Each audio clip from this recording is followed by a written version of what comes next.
The the regime, folks, the regime.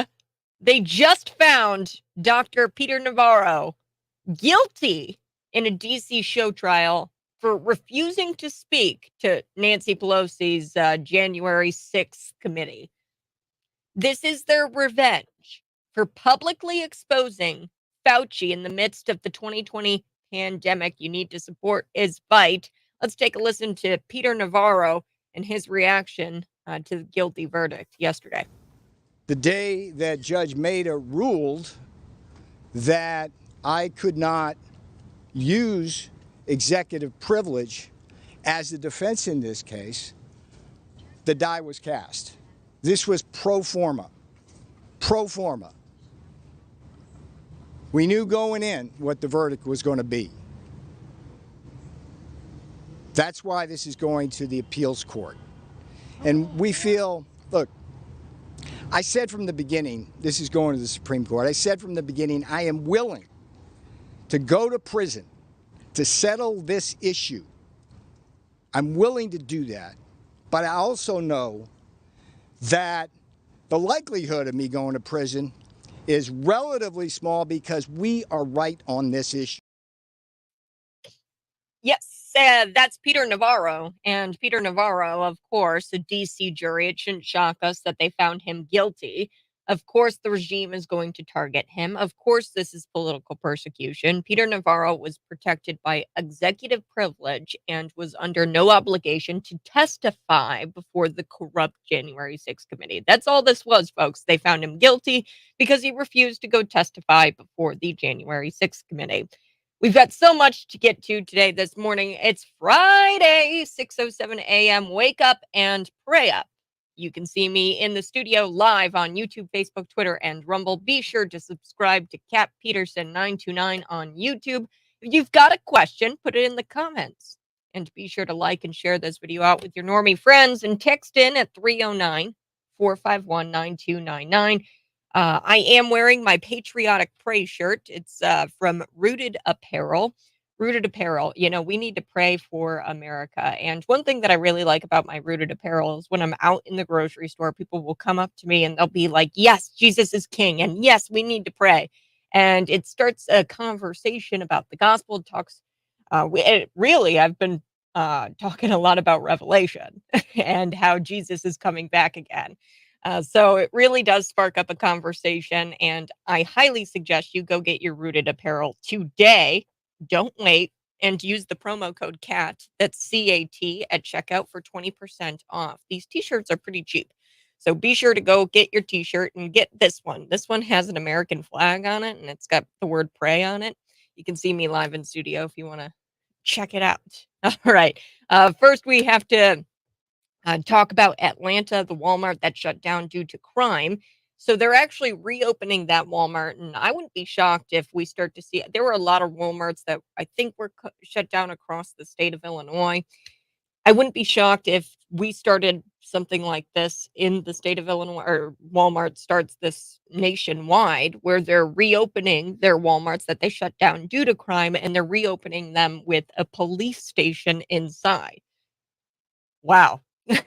So we're going to talk a little bit about that. Plus, progressive senator, he's calling to redefine child abuse to include not affirming your child. So if you are a parent and your child is questioning their gender, you have to affirm that gender, and you have to go and get them their breasts removed. You have to go and call them by their preferred pronouns. And if you don't, then you are a child abuser. This is what this progressive senator is calling for in California. We will be getting to that then later. Kind of ties into that story. It's this District 87. So the educators, including elementary educators, I want to make this clear, pre-K through 12 educators, they were sent a very disturbing email from the Bloomington Education Association. The Bloomington Education Association is the teachers' union. And this teachers' union reminded the educators in this email that they are required to, quote, not out the students' gender identities to others, including their parents.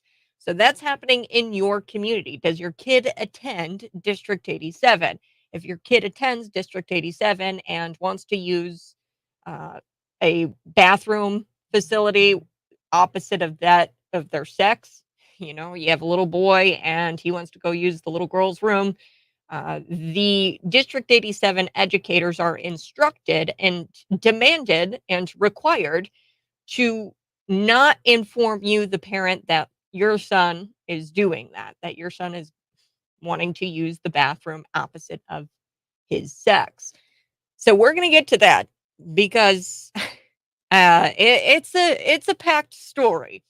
And I think you're gonna really wanna stick around for that one because it's about you, and it's about your district. So I would recommend you call up your District 87 educators, and I'm gonna tell you what you need to tell them exactly here coming up in about 15 minutes. Okay, let's start with Atlanta. So in Atlanta, Georgia airport or Walmart, sorry, Walmart plans to reopen in May 2024.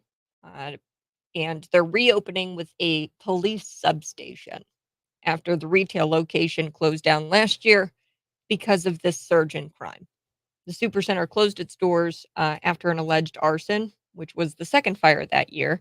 Another Atlanta based Walmart also shut down following a fire. The suspects intentionally started those fires to create a distraction to allow them to shoplift as the customers fled. That's what the investigators believe in both those scenarios. So there were two. I mean, it's all organized. Okay, they know exactly what they are doing. They are going in there, they're starting these fires, and then they're going to shoplift as much as they possibly can, and then they're going to resell it for a little bit cheaper of a cost because inflation is so high. You're starting to see this as organized retail theft.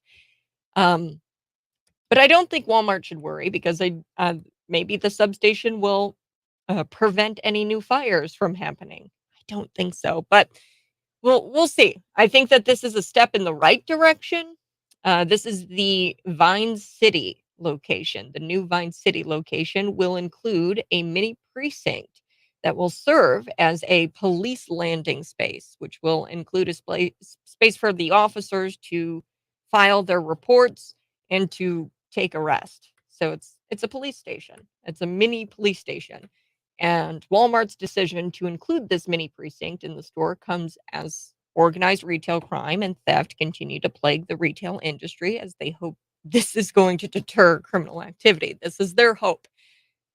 Quote, and I'm just going to talk about the CEO of the Walmarts there. That's Doug McMillan. He says theft is an issue. It's higher than what it has historically been. We've got safety measures, security measures that we've put in place by store location. So it depends on the store. They've got different measures. I think local law enforcement being staffed and being a good partner is part of that equation. And that's normally how we approach it. So he's involving local law enforcement, obviously, by creating a police station for them. So the Target CFO, his name is Michael Fidelic, something like that. He told CNBC, this is so funny because they're all a bunch of woke losers, these CEOs, right? But he told CNBC, the Target CFO, says, of the shoplifting, most of the shoplifting is organized retail theft rather than petty theft. And that shoplifting has jumped about 50% year over year. Whoa, that number is huge. Don't dismiss that. 50% year over year. That's how much it's jumped. And he's realizing that this isn't petty theft. This is organized retail theft. And they're taking hundreds, thousands, and thousands of dollars, billions, millions of dollars. They're losing millions of dollars. I told you about how Dick's Sporting Goods, I don't think that they're going to be around a year from now. I'm just going to be honest because crime is so bad they can't even, it's eating into their profit margins. But the mayor there in Atlanta, this Vine City, Andre Dickens, he informed Walmart that there is a need and a necessity to reopen the store. So he's pushing it. Because the community would become a food desert without it. I don't know that area so much. I would imagine that there's other grocery stores, but I know that Walmart plays a crucial role in my life. I still go to Walmart, and city officials believe that the presence of more police is going to deter that crime. It's no surprise that, it's not new that Democrat run cities are plagued with crime. If you really want to get at the heart of the issue, it's dismantling Democrat policies and voting Democrats out of office. That's what's going to truly fix this problem. Um, just this past Labor Day weekend, 15 people were shot in Atlanta, 6 people died from their wounds. I have a feeling bringing a mini precinct will not have much of an effect on crime. It might help a teeny bit, but Atlanta has been run by Democrats, much like Chicago and Illinois, for over like 100 years. Uh, do you think that has something to do with all of this? I'm willing to bet that it does. 309-451-9299. More gender bender coercion is expected to come to California as lawmakers in the Senate just passed this bill. It's called AB 95-7. So if you want to read it, you can. I'm going to explain it here. Basically, the bill would require courts to take into account whether a parent affirms a child's gender identity or gender expression in determining custody. So if you are divorced in California or anyway, if you have children together and you're in some sort of custody battle, now the courts are going to take into account which parent is going to affirm that child's gender and identity. It's going to play a role in it. And if you affirm the child's identity, gender identity, if you're willing to do that, then likely the custody is going to go towards you or go to you. We are going to unpack this a little more on the other side. We've got so much to get to. Uh, I'm really excited for this District 87 story. These educators, they were sent this email by the Bloomington Education Association. And it's disturbing because they were, I guess, reminded. I don't know if I were to get that as an educator, I would feel threatened. Uh, I guess they were reminded that they're required to not out students' gender identities to others, including their parents. So you have to withhold their gender identity as a teacher, and you cannot discuss their gender identity with the guardian or with a parent. It's just wild to me. I'm going to be back on the other side. This is the Morning Buzz. See me live in the studio.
A progressive senator.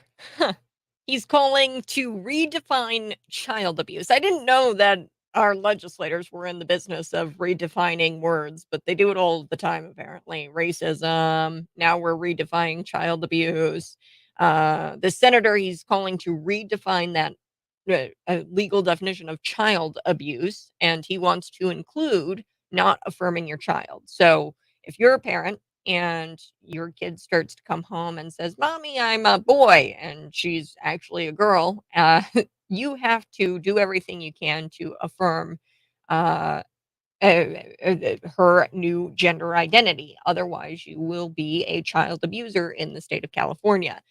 So they're working on passing this bill, and this progressive senator is trying to get this bill through. What this bill looks to do, really, it's AB 95.7 if you want to go read it, but it would require courts to take into account whether a parent affirms a child's identity, or gender expression in determining custody. So it explicit like it's redefining child abuse. So we're gonna get into it here. I did want to hit this story. It's Friday. That means we're gonna do some good news, some uplifting news. The news of the day can be really, really tough to get through. I recommend you pray on it. I've got my pray shirt in studio. It's brought to you by Rooted Apparel. You heard that it's really affordable. Like their Christian apparel is very affordable. He's here local. He homeschools his kids. He's a good dad. So supporting a local is one thing, and then another thing is, you get these awesome shirts. Mine says "Pray Today," and it's got an American flag on it, and you can get yours today. Promo code CAT at checkout for 20% off. And sometimes we just need to pray for America. Just pray, pray, pray over these people. All right. This is a cute news story, and I love it. So in Missouri, of course, we love Missouri. Missouri, the city of Springfield, held its annual dog swim at the Fast Night Pool earlier this week, inviting local dogs to beat the heat by plunging into a pool before it's drained for the season. So I actually went to Lincoln. They had Balloon Fest there. It's balloons over 66, around 66, and they did like 36 plus balloons, hot air balloons. I actually got to go up into one, which was absolutely incredible. Yeah, 1,500 feet in the air, and I'm not much of a fan of heights, but slowly my fear of heights is going away. But there was these puppies, and they would do jumps. I forget what it's called. I think it's like dog diving or something like that, where they jump and then they are compete really. So whatever dog jumps the furthest, that's the dog that wins. And these puppies can really jump. It are dock dogs. That's what they're called. So if you want to look them up to see what they do and what I'm talking about, it's called dock dogs. So they stay on this dock, and then in the downtown area there in Lincoln, you can watch the dogs run off the dock and jump, and they go really, really far. So this event in Missouri, they called it Doggone It, which is also pretty funny. And it was fun for the dogs and their owners, and it marked the last day of operation for the pools in the community. So I'm sure your pool closed up. I have a community pool. It closed up after Labor Day, which is typically when the pools close. And it's sad that summer's over, but now we get to enjoy things like pumpkin spice lattes and crispy weather. And all along the way, as dogs were splashing and cooling off, the event actually raised money for a local dog park. The city will drain the pool next summer when once again, until next summer, um, when once again families can go out and swim. And that was a very special doggone day until that. So I'm just saying, I think that that's a really cool idea. When you drain the pool, obviously you can't have dogs in there, throughout the swimming season. I think that'd be really cool for like public pools around here. I think that there's a few to do like a doggone day, or to host like dock dogs and have dock dogs come out and jump into the public pools, because you're draining it. So you can't do that throughout the swimming season, because then you're going to have a bunch of fur. You're going to be swimming, and then all of a sudden you're going to have like fur in your mouth or on your face. So I think this is really cool. I'm all for the pool plunge for the puppies. All right, we've got to take a break, but when I come back, I am going to tell you a little bit about this progressive senator. He's in California. Make no mistake, I'm sure there's bills out there right now in the state of Illinois that look to do this. I know that the teachers union, the Bloomington Education Association, instructed District 87 educators to withhold gender identities of their students from their parents.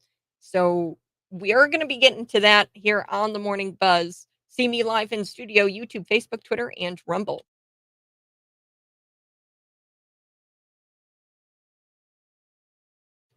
Good morning. Thanks so much for tuning in. If you're watching, go ahead and smash that like button. Police stations inside Walmarts due to spiked crime because of Democrat policy separating children from their parents.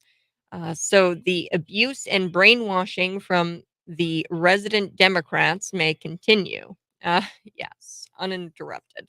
Yes, that's exactly what they want to do. They want to replace you, the parent. They want to have mommy and daddy government be the presiding figure in your child's life. That's the whole point. Parental rights. It's not a thing for Democrats. They don't like parental rights. You Democrat voting liberals must be so proud, Jacqueline. Yeah, they must be so proud. Kids turned against their parents and police stations inside Walmarts. That makes a whole lot of sense. This is Joe Biden's America. How do you redefine child abuse? Affirming gender actually should be child abuse. Yep. It's no different than pedophilia becoming normalized by the left. Exactly. Ryan, you're going to want to stick around because I'm telling you, you're going to love this story, but from District 87. So I've actually got here in my hands some photographs of Megan Hopper's daughter, who is no longer a girl, uses male pronouns, and has no breasts. So Megan Hopper was afforded the opportunity to go take her daughter and surgically remove her breasts at the age of 18. Megan Hopper, she writes on Facebook, and this is a District 87 parent and employee. So she was a parent and an employee. She actually works at Sarah Raymond. It's a preschool. I believe she works as some type of secretary or something. She's not a teacher, but she works at a school. And she has supported her daughter coming out as transgender and even went with her daughter to go have her breasts lopped off at the age of 18.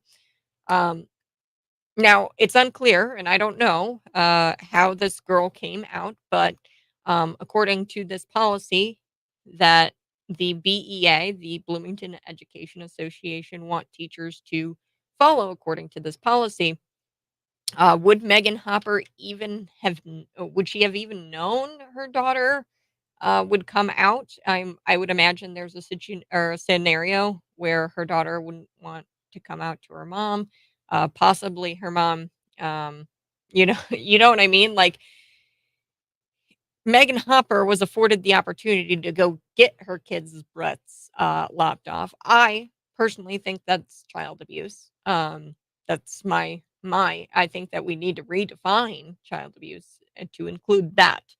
However, she was able to do that because her child came out. I don't know how the kid came out, but parents everywhere should have the opportunity to either affirm or not affirm their child's gender identity. In this case, Megan Hopper was afforded the opportunity to affirm her child's gender identity.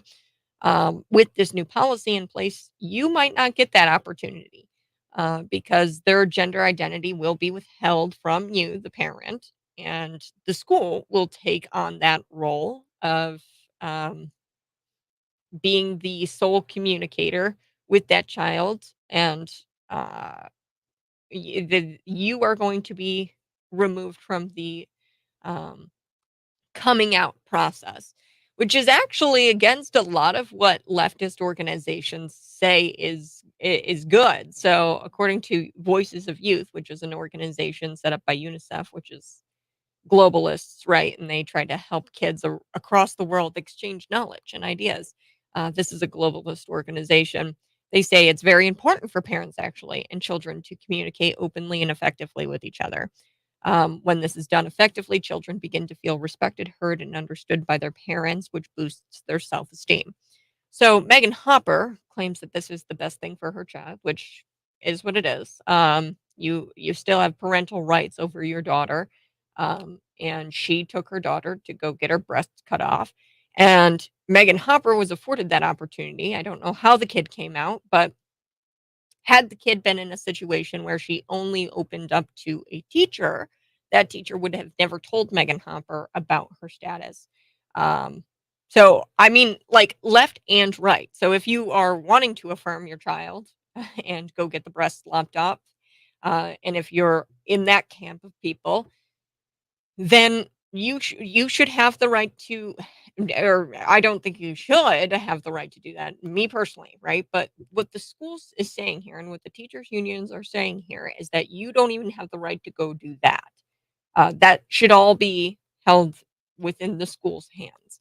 Um, and it goes as far as to the teachers unions say that the teachers, the educators need to get written consent from students, and this was sent out to elementary pre-K educators. So you have to obtain written consent from the student in order to disclose their gender identity or their new pronouns to their parent or guardian.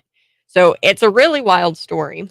I'm going to talk about it here on the buzz, and we're going to get to a few other things too. Trump campaign blasting this latest attempt to try to bar him from the ballot.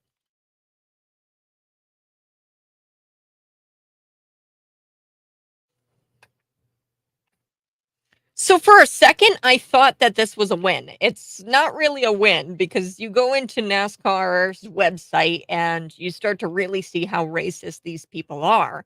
So NASCAR, they actually pulled their anti-white racial requirements for internships. So they had it to where applicants were only Asian, Black, Hispanic, and they excluded white people from their internship program at NASCAR.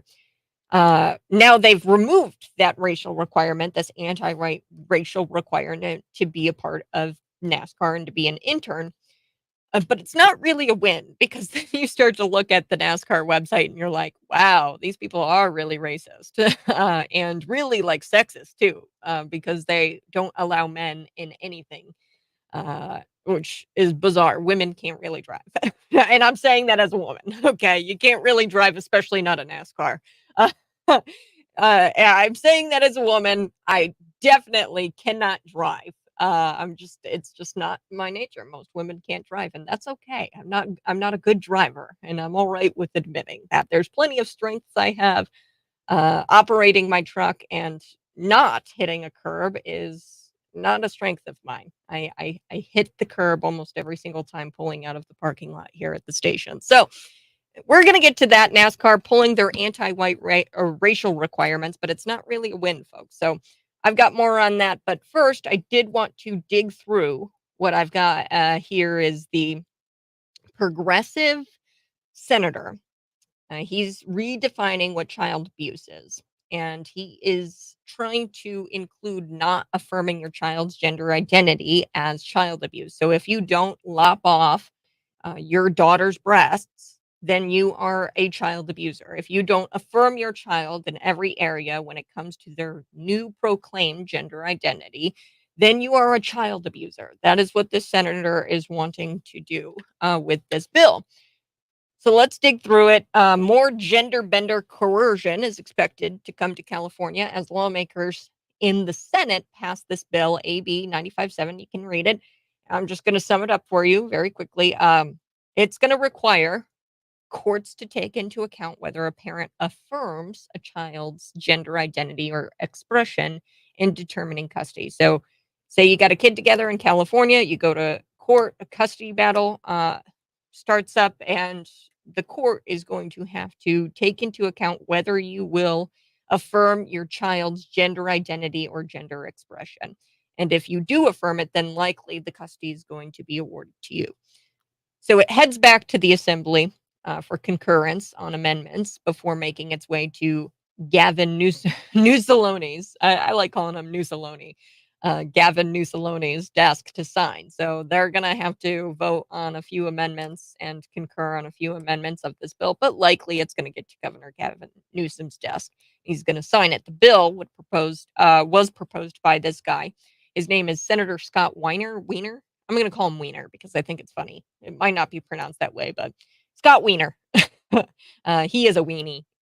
He also was behind lowering the age of consent for gay sex. Hmm.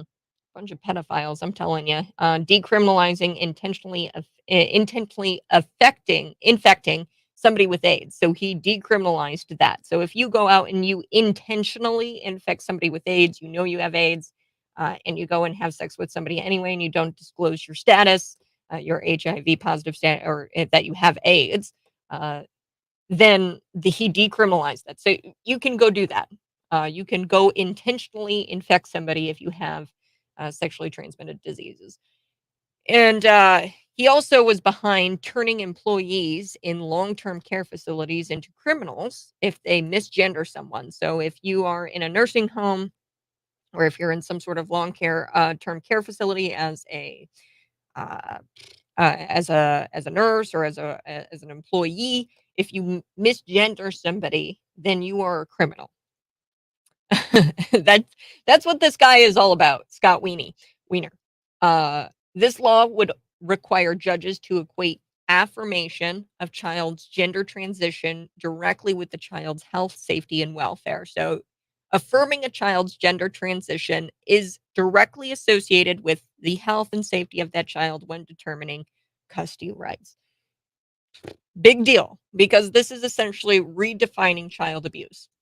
Rather than focusing on, I don't know, California's crime spree, the zombie drug apocalypse that you're seeing in the streets, lawmakers are way more concerned with redefining child abuse, a term that was once used for physical injuries or extreme emotional abuse, will now mean misgendering your child.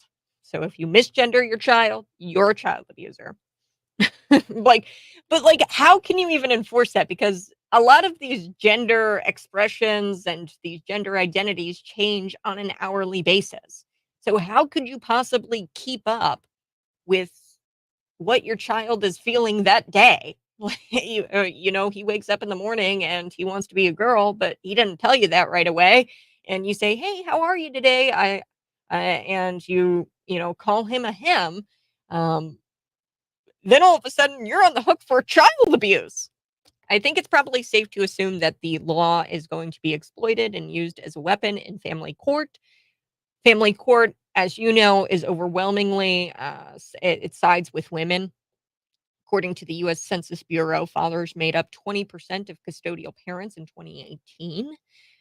It's a tragic number. We're taking fathers away from children. That's traumatic. How would you prevent with this whole law being in place, how would this prevent crazy liberal women from pretending their child is trans just so she can take custody away from the father? Okay, this is going to be abused in family court. I would also argue that this is obviously a First Amendment violation since the Constitution prohibits the government from making any law respecting an establishment of religion. This clause not only forbids the government from establishing an official religion, but also prohibits government action that unduly favors one religion over another. So it also prohibits government from unduly preferring religion over non-religion or non-religion over religion. So many religions believe a person's sex, and when I say sex, male, female, okay? Many religions believe a person's sex is valued and affirmed, not rejected. My faith, you are a man, you are created by God, and that is affirmed by God. And if you are a woman, you are affirmed by God, and your sex is not to be rejected, but rather to be affirmed by God and by yourself. And that sex plays into who we are, and it's not some sort of arbitrary construct. Okay, my religion specifically does not view sex as some sort of arbitrary construct. It is factual, it is truth that there are men and that there are women, okay, in my religion.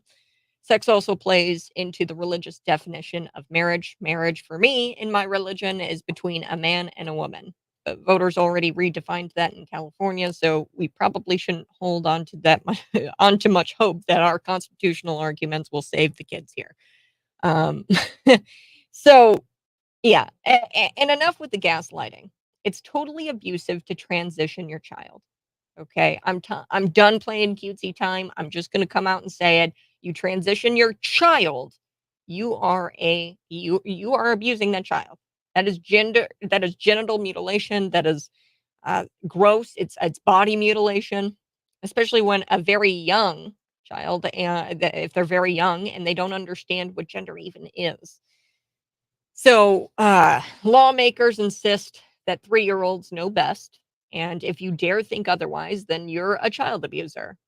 That's what this law is all about. They think that the 3-year-old knows best. How would parents even know if their child is transgender? That's the thing. Schools are actually forced to hide that information from parents. Lawmakers want to make it illegal for you to know what gender your kid wants to be, but it also uh, but it's also abuse to not know what gender your kid wants to be. So you can't win. It's a system that is trying to destroy you, or like is trying to make you a loser. Lawmakers, they want to make it illegal for you to know what your child's gender is. And then they also want to make it abuse to not know what your gender, what your kid wants to be. I can't believe people actually believe this crap. I do have to take a break. We're gonna come back here in just a second, and I want to talk about these District 87 educators and what they were sent by the Bloomington Education Association in regards to not outing a students' gender identities to others, including parents. So, right here in this little community, Bloomington, Bloomington, the BEA, they are shoving down the throats of educators that, hey, you need to you need to not disclose gender identities to the kids as parents. All right, I'll be back on the other side. This is the Morning Buzz.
Okay, folks, we're going to be back. If you're watching, go ahead and smash that like button. I'm going to read a few of your comments here.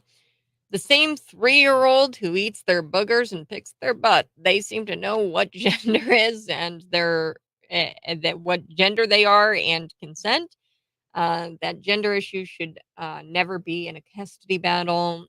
It hits closer to home. We used to be in a bubble in this area. Yep. So this is an interesting story that I've got here. It's District 87. So everything that I talked about with the senator out of California, it's already here in the state of Illinois. It's being forced by the teachers' unions. The teachers' unions actually have the real control here in the state of Illinois. So we're going to be chatting about that a little bit. Plus, Donald Trump, he's out there and his campaign has actually blasted these liberals who are trying to bar him from the ballot. So I got to talk a little bit about that. Plus, NASCAR, they've got this anti white racial requirement that they pulled actually. And you're like, oh, well, that kind of sounds like a win. It's not. And I'm going to explain why it's not a win here in just a minute.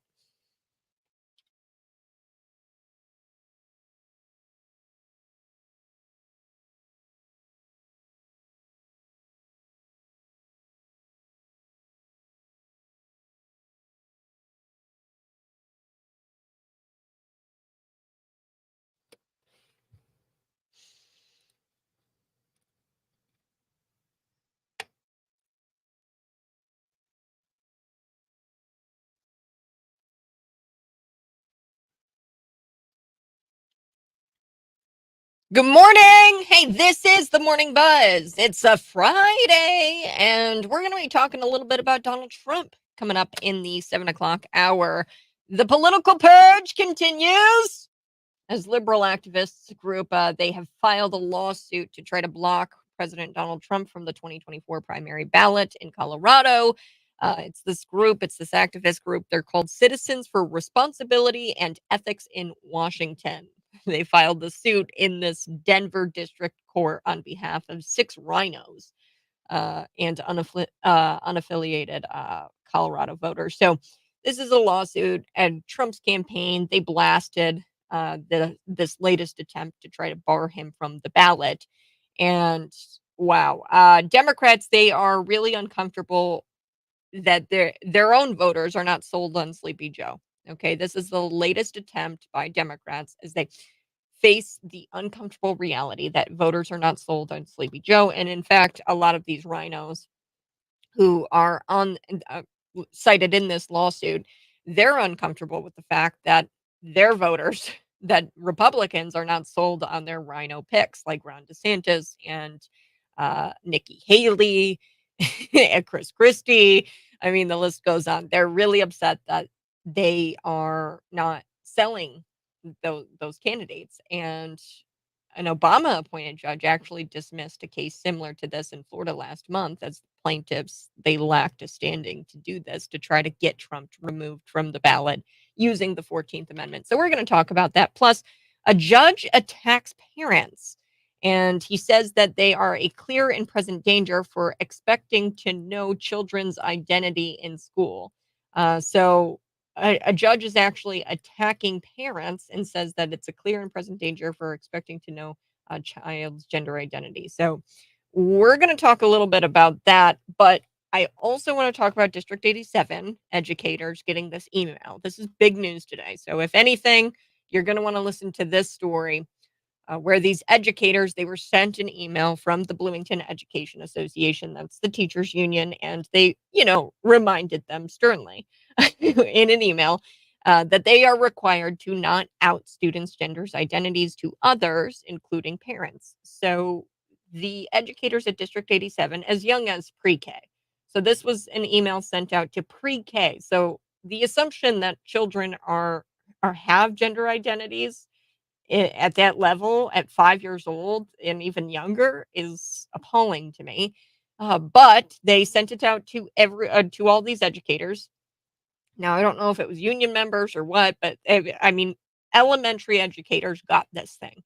The email goes in and it talks about how you have to use caution when sharing a student's gender identity or sexual orientation, and you have to obtain student permission. But it goes even further than that. Not only do you have to get the student's permission, but you also have to get the student's permission in writing. So they want written consent from the child to share their gender identity with their parent or guardian.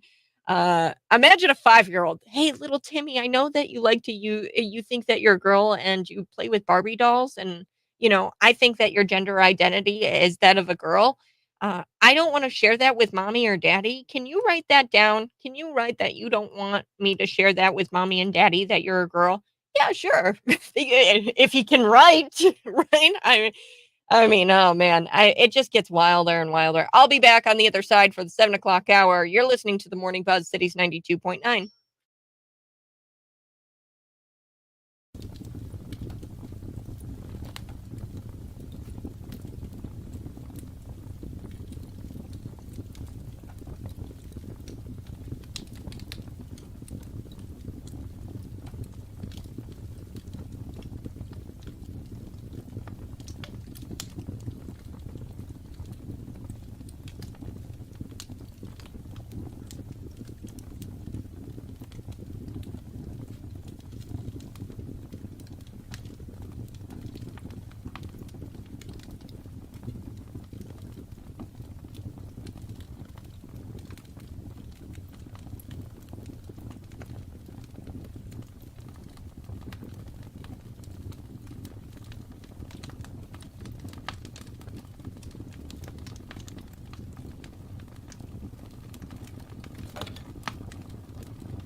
Hey, folks, if you're watching, go ahead and smash that like button. Share this out with your normie friends. We are going to be talking about District 87 and how the educators got an email from the Bloomington Education Association. Getting an email from the teachers union, never good. So we're going to be talking about that email. We're also going to be talking a little bit about Megan Hopper, who is well aware of her daughter's gender identity, so well aware that she has supported her daughter coming out as transgender and even went with her daughter to go have her breasts cut off at the age of 18. So we are going to be chatting a little bit about that. That's next on the Morning Buzz. Plus, Trump, the campaign blasting this leftist organization for yet another attempt to bar him from the ballot. They want to knock Trump off of the ballot. You're listening to the Morning Buzz. Be sure to text in at 309-451-9299 and smash that like button if you're watching and share this out with your friends. It's a big, big deal. Also, get your praise shirts. I'm wearing mine today. There's a little cross here in the R, which I really like. It's called Rooted Apparel. The link is in the description, and you can get 20% off using the promo code CAT at checkout.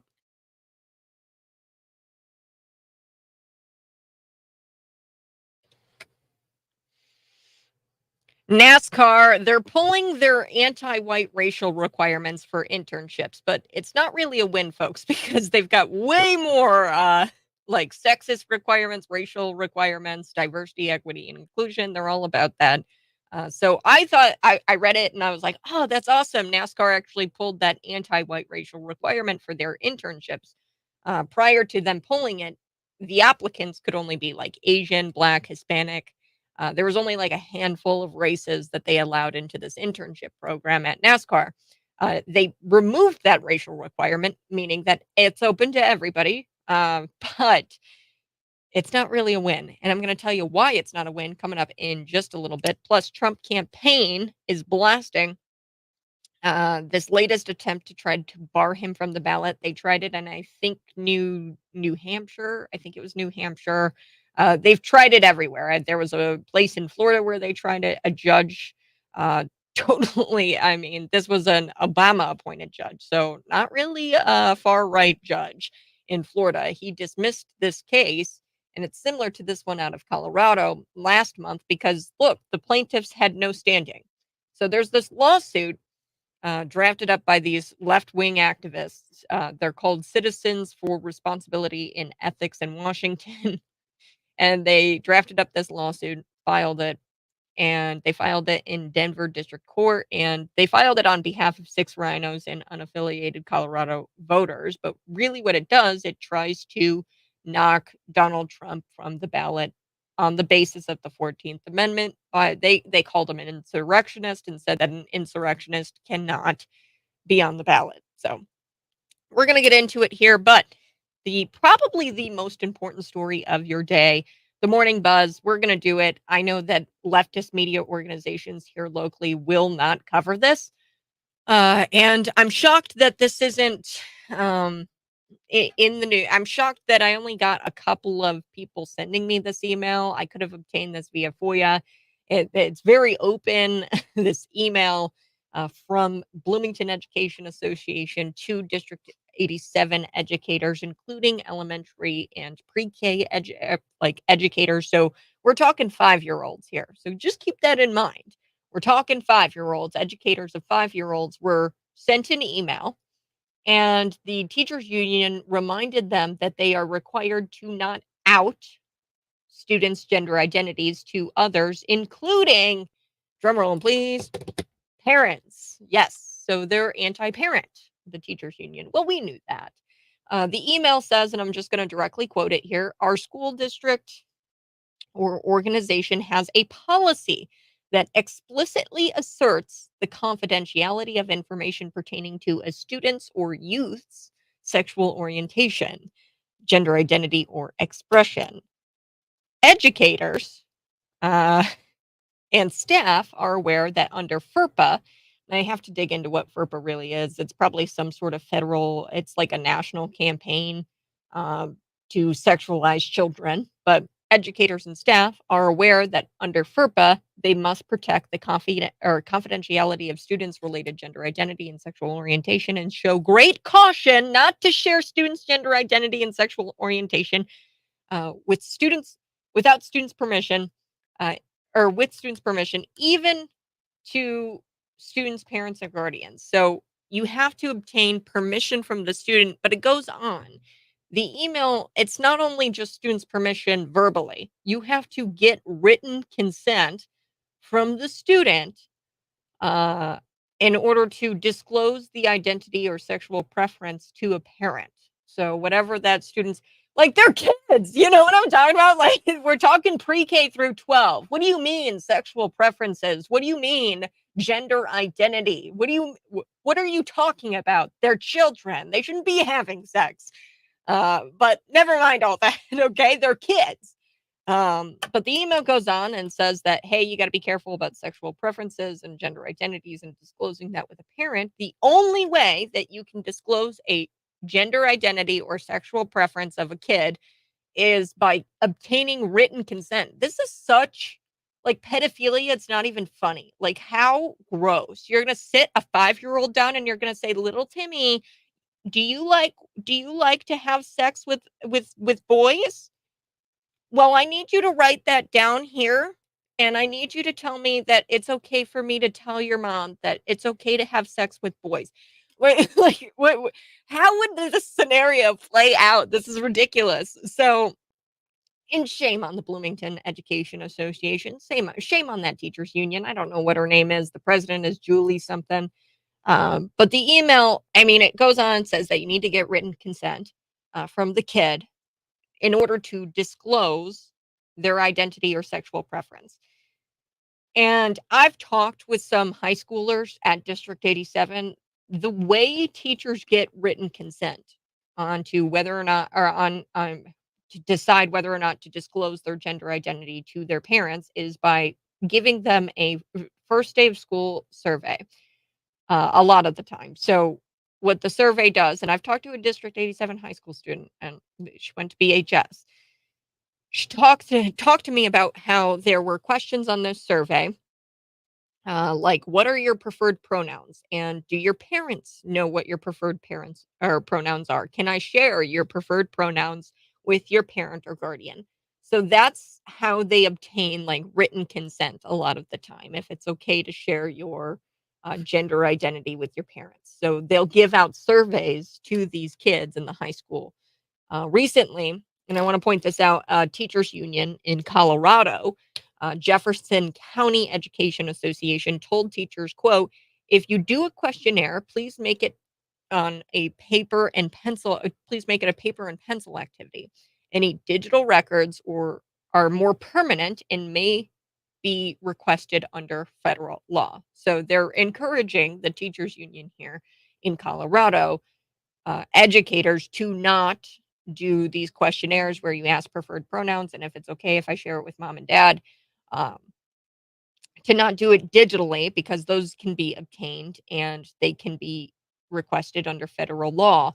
Paper and pencil, that's more, you could destroy that, right? If a kid were to write it all out in a paper and pencil, they could destroy it. So that way it doesn't hurt them in the long run under federal law if it goes to court. So the Colorado Union sent them an email, sent an email and told teachers do paper and pencil surveys after the school district said, so not the union, but the school district said, hey, it's unclear whether these surveys about students' preferred pronouns are even legal. There's several lawsuits ongoing about this and regarding this issue. Let's play it safe. The administrators told the teachers, just don't go there. Just don't give them the survey. Let's just stop it for a second. Okay. That's what the administrators said. So good on these administrators in this case for Colorado. So they said, just don't go there. So after that, that's when the union sent them an email again saying, hey, do paper and pencil so that way there's no digital record of it. Wild. They're almost encouraging them to break the law because we're not sure if it's against the law because there's a lot of there's several lawsuits pertaining to that issue. There's federal and state laws. So let's go back to Bloomington Education Association, the email that they sent out. Apparently, this is a checklist item of their new resources for teachers provided by the Human Rights Campaign.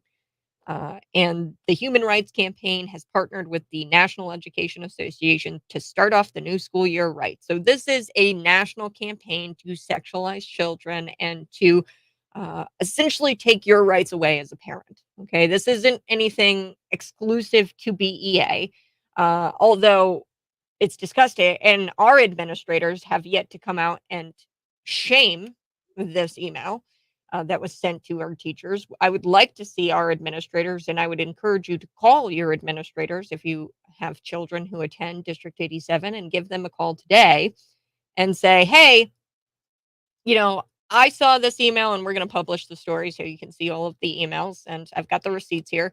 I saw the email by the BEA sent to educators at District 87, encouraging, and not even encouraging them, reminding them that it's a requirement that they not out my students' gender identity.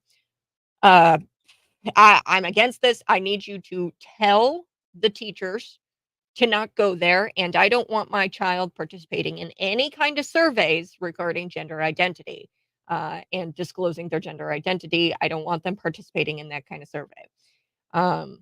So, yeah, I would encourage you to do that. This comes after a lawsuit, folks. And I'm just going to explain the dangers here of what can happen if your child's gender identity is not disclosed to you as a parent. So this is a lawsuit in Virginia. It alleges that this Virginia high school student ran away from home because subsequently, and she was subsequently sex trafficked across multiple states as a result of the school's failure to notify her parents, of the fact that she socially transitioned to male. So, and that was being withheld. So she was a girl at home, but she was a male at school. And the school district and the teachers helped her transition socially to a male at school. So she was bullied because of it. She was bullied about her gender identity, and the school didn't disclose that she was bullied because of her gender identity, because of course that would require the school to disclose her gender identity. So the parents did not know she was being bullied and harassed at school. The school pursued a social transition for Sage. That's the little girl's name. She's about 14 years old when all this was going on, behind the parents' back. And the lawsuit filed by that's according to the lawsuit filed by the Child Parent Rights Campaign.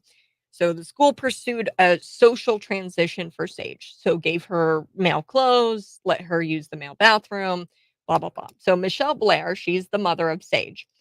She filed a lawsuit against the district staff, against the County Board of Education, and as well as a public defender, actually, who is accused in the lawsuit of, quote, conducting a series of acts aimed at depriving Miss Blair custody of her daughter and keeping Sage in Maryland to be affirmed in the male identity.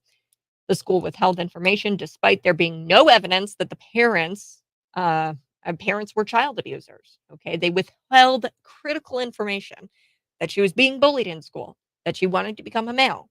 They held that information and they thought, we knew best. I know best. We're going to withhold the fact that she's being bullied. So guess what happens? She winds up in the arms of a waiting pedophile. She has a psychotic breakdown, leaves home because she's bullied so bad. And then she winds up raped, drugged, and trafficked for several months. They stole my right to protect my daughter, is what the mother tells Washington Examiner. I'm a parent. I'm an expert on my child. There's nobody in the school or court system that knows my daughter better than me.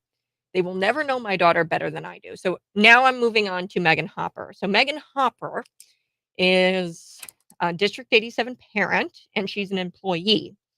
So I want to play this out. Okay, the school says we're going to keep kids in the closet, and we're going to keep their gender identity a secret from parents.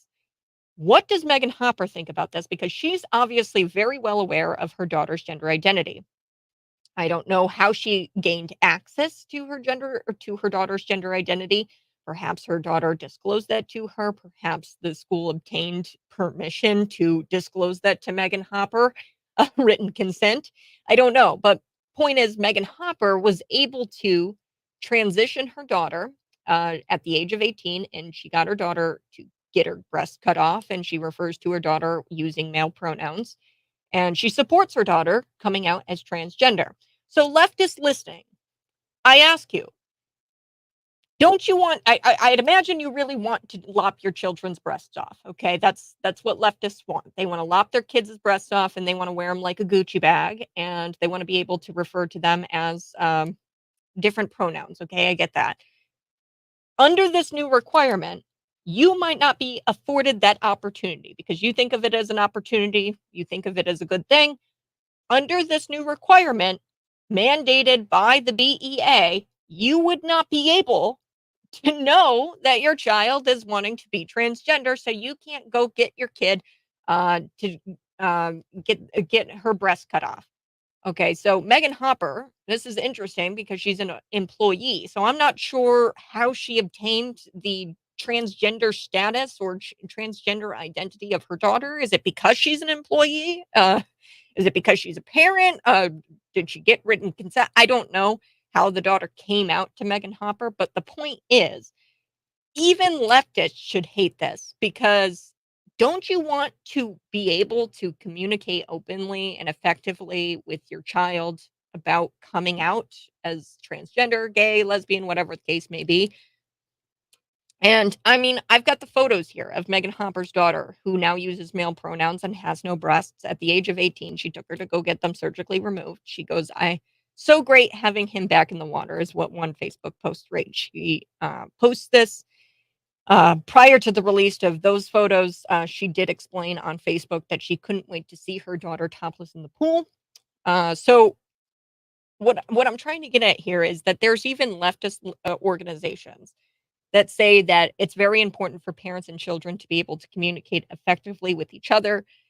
Children begin to feel that they are respected, heard, and understood by their parents, and it boosts their self-esteem if they can come out to their parents. Okay, so leftists should be mad that the school district is taking that away from them being able to be a part of that opening or that transitioning process, I guess. All right, I'm going to be back. Trump campaign blast the latest attempt. They're blasting the latest attempt to try to bar him from the ballot. It's happening in Colorado. So I'll be back. See me live in the studio, YouTube, Facebook, Twitter, and Rumble.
I like this one, Jacqueline. It seems that these leftists, Democrat voting liberals, don't even know for themselves what they want. So they've gotten so authoritarian that, like, it's insane. The fact that you're going to take the state or you're going to let the state make these decisions for you. I mean, don't you want to be a part, leftist, of your kid opening up? I know you love that, right? Opening up and coming out of the closet, you weirdos. Um, Under this new requirement, you're not even gonna be afforded the opportunity to be a part of your kids coming out of the closet, so you should be mad too.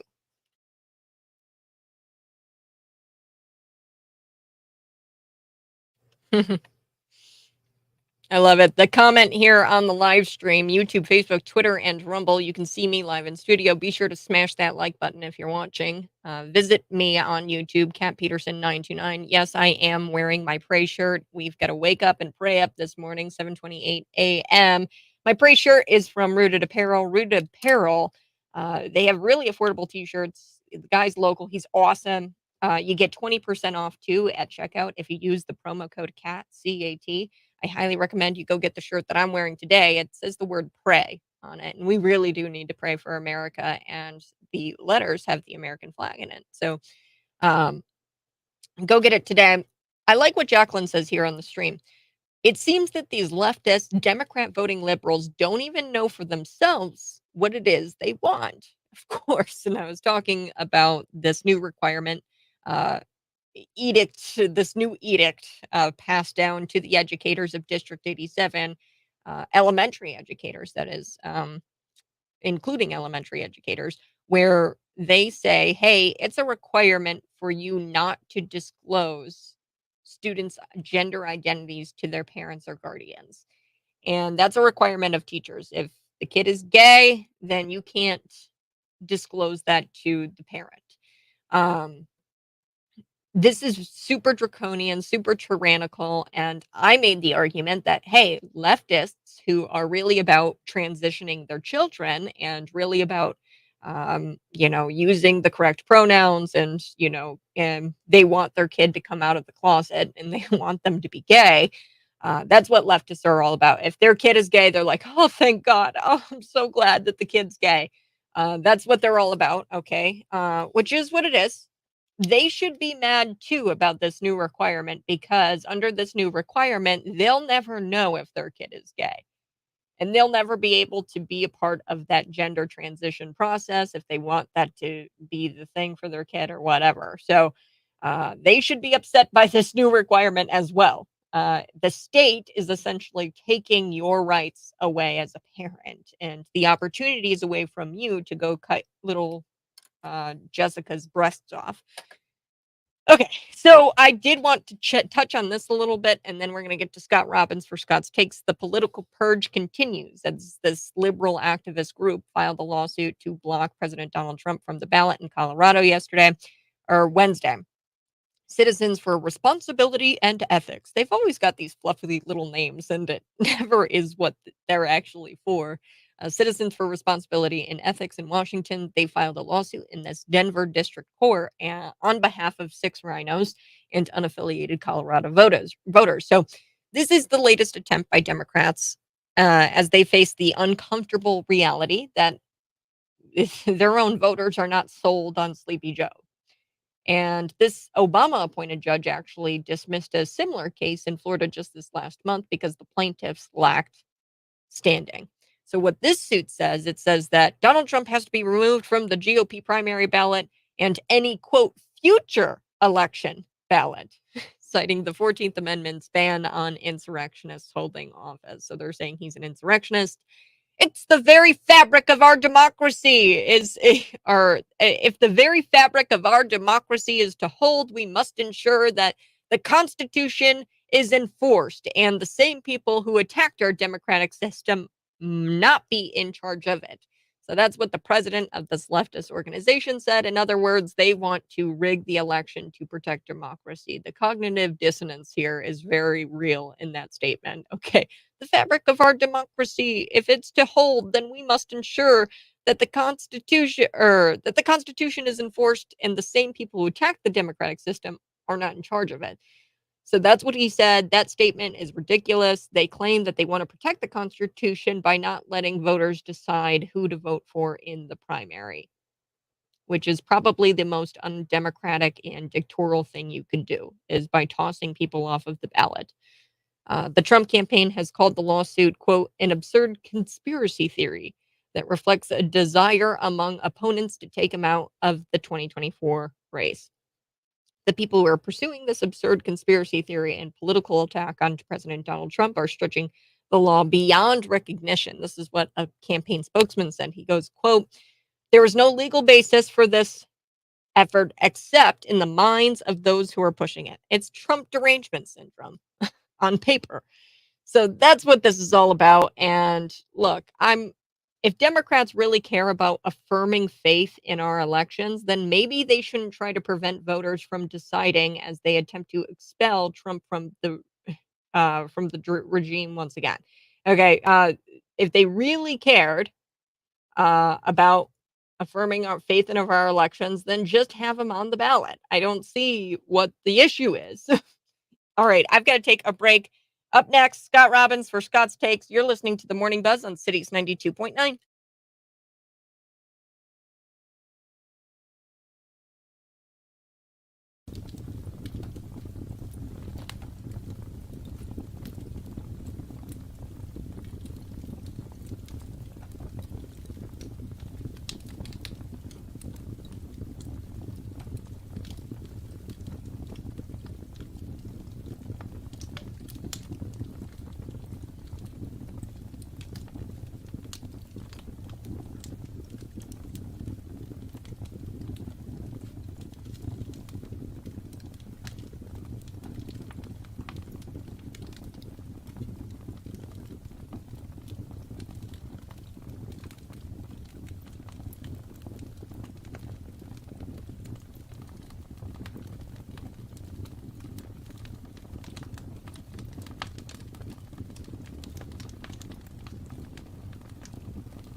I think that this is just about as crazy as the people who glued their hands to the concrete. Like they concreted their hands into a street because they were upset about climate change. US Open, I guess this happened there too, but this time a gentleman glued his feet to the ground. Scott Robbins, Scott's takes. This is Well, he's not a gentleman. He's an idiot. But at any rate, this is what happened. So they got a change knuckleheads in there, right? And they got their T-shirts on, and they start to disrupt by yelling, and this is what they do. And some knucklehead people get on the court. I don't know. I don't understand how that happens, but he gets on the court and he glues shoes to the court to protest the climate or whatever the hell they're doing. And then they have to stop play to get underneath there and pry him loose and to resume play. Think about a half an hour, which is probably no big deal when you think about it, but it kind of is, right? So when that happens and play stops, everybody stops. And as you mentioned, Kat, this happens. People glue themselves to the roads. People glue themselves to office in the interior part of an office building. And I got a solution, Kat. What's that? I want to run this one by you. I think I think we're only in delay when you're on mic. That's weird. When your mic's on, I don't know. That's weird. My solution is okay. Now it's gone. Now it's gone. We're just talking while we're on here, by the way. Now it's gone. Now the stuff is gone. I'm not hearing myself in like 3-second delay. It's so weird. But my solution to all this protesting crap is simple. Do it. Turn out the lights. And if it's an indoor place, turn out the lights, turn off the AC, and see how long it takes. Don't come rescue them. Food, no water, no phone, no nothing. You glued yourself to it, we're going to leave you there. Now, the U.S. Open may be an exception to that. I'm serious, done with this stuff. I'm absolutely done with this stuff. So start doing that. Just leave them. If a guy does it in the middle, it's going to be bad for a while. It's going to suck because you have to move traffic around. But leave them there. If you do that to a couple of these knuckleheads, they'll stop doing it. We're not going to come rescue you. And you're weeping and begging and promising that you'll never do it again. Then we might consider it at that point. But once you sit out there for about 12 hours, 14 hours in a blazing hot day or blazing hot building with no electricity, no facilities, you can't get them to go to the bathroom. You got no food, no water. You got what you wanted, right? Just leave you there. Because you know you're going to get rescued. That's why you do it. Well, it's kind of like that. He was a Congress critter, I think, where he went like a whole 9 hours without food and water. So that was like a form of protest. So I think that these leftists will be able to do it for, I don't know, maybe 9 hours. But if you were to do it for a couple of days, then they would start to be upset by that. Maybe 9 hours they could do it. I don't think that a lot of these people could last more than about 45 minutes if they knew nobody was coming to rescue them. If they knew that, they'd be weeping like little babies and screaming and yelling. I'm telling you, do it once. Do it once, do it twice. Make sure you film it. Make sure on television. Make sure it gets on the news. Got to do that. California, by the way, is they've a little something they want to do. They want to transgender month in California. An entire month dedicated to the to transgender people, a month in California. Now, first of all, this is insane. Secondly, it'll probably happen in California. Thirdly, Jamie Pritzker is probably going, hold my beer. I could do this. Wow. Why not? Let's do it. So and that's the California state. Another thing is this Mayor Eric Adams thing. On this story, Kat, I listened to you follow. Oh, are you there? We're taking a little delay. Yeah, go ahead. Yeah, I'm here. I'm here. This is just getting weird. Yeah, I don't know. Because I'm in a delay, right? Yeah. It comes and it goes. It's weird. So Mayor Eric Adams says illegal immigration is destroying New York City. Now, the only way this immigration thing is going to stop, and we know what the problem is. We know the problem is open borders. We know that's the problem. For everybody who's been on these border states has had to deal with thousands daily of illegals pouring into their communities, very unable to handle it all. Some of these governors from some of these states said, hey, you guys are criticizing us for the way we're handling it. We're not handling it right. You said that because you didn't think there was ever a chance in hell you would have to deal with it. Well, now you got to deal with it. You proclaimed you were a sanctuary city. You proclaimed you take all people. You proclaimed you don't discriminate. You all these things, and now it's happening to you. And now you're whining and crying. I mean, I hate it for the people of New York. I get it. New York City, but your leaders, the people you elected, did this. And the same way they're doing it in other states. You declared yourself a sanctuary city. You said all comers we're welcome. And those evil states, evil Texas, evil Florida, evil Arizona, they were responsible for this. And how could they treat humans that way? Well, now you got your chance. And now Eric Adams is saying the entire city of New York City is going to collapse around itself if this doesn't stop. Well, he said, well, I don't know if there's a quick solution. Well, there is a quick solution. You seal the border. You stop it. Mm-hmm. Legal immigration only. That's it. And finally today, and we're going into the week. Yeah, go ahead. And yesterday, I think I did a story about how in New York, there was this illegal immigrant who was arrested 14 times and he was not deported. Why are we not deporting illegal immigrants when they commit heinous crime? Like, this was a violent individual. And we still didn't deport him even after the first. You would think the second, the third, the fourth. No, we waited 14 times and until he killed someone, practically assaulted them to the point where they're in the hospital. They don't know if he's going to make it. We got to that point where he was able to commit that kind of crime. It's not only sealing the border, but deporting people, especially if they're hardened criminals. No, I 100% agree. But the thing, you don't know who's here. I mean, they really even know who's here. I mean, they set dates, nobody goes to them. Court dates are far in the future. They don't show up, but they're not deported because they don't know what they are. I mean, the issue is simple. Seal that border. It may be hard to seal the border, but you got to at least make an attempt. Porous. They know it's porous. The border is not closed, despite what Mayorkas and his book say constantly. Not. This happen if it is. And it's starting to come into these blue states. Chicago is one of them. Ooh, they bitch and moan and whine.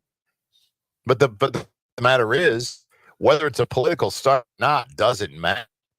If Greg Abbott goes, look, man, we can't deal with it anymore. We can't seem to get anybody's attention. Maybe this is the way to get it done. I'll make the argument that it is the way to get it done. I'll make the argument at the end of the day, this is going to cost Joe Biden and Democrat votes. Because people are going to look at this and go, well, I don't want that. But it's come to my town, after all. Yeah. All right. Have a good weekend, Kat. You too, Scott Robbins. Have a great weekend. All right, so we're going to be back on the Morning Buzz. We're going to talk a little bit more about immigration.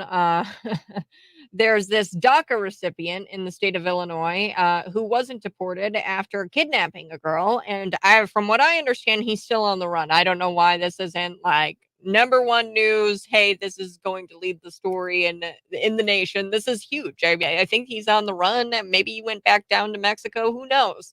We're going to talk about that. Don't miss Scott Robbins for Markley, Van Camp, and Robbins tonight at 8 on Cities 92.9.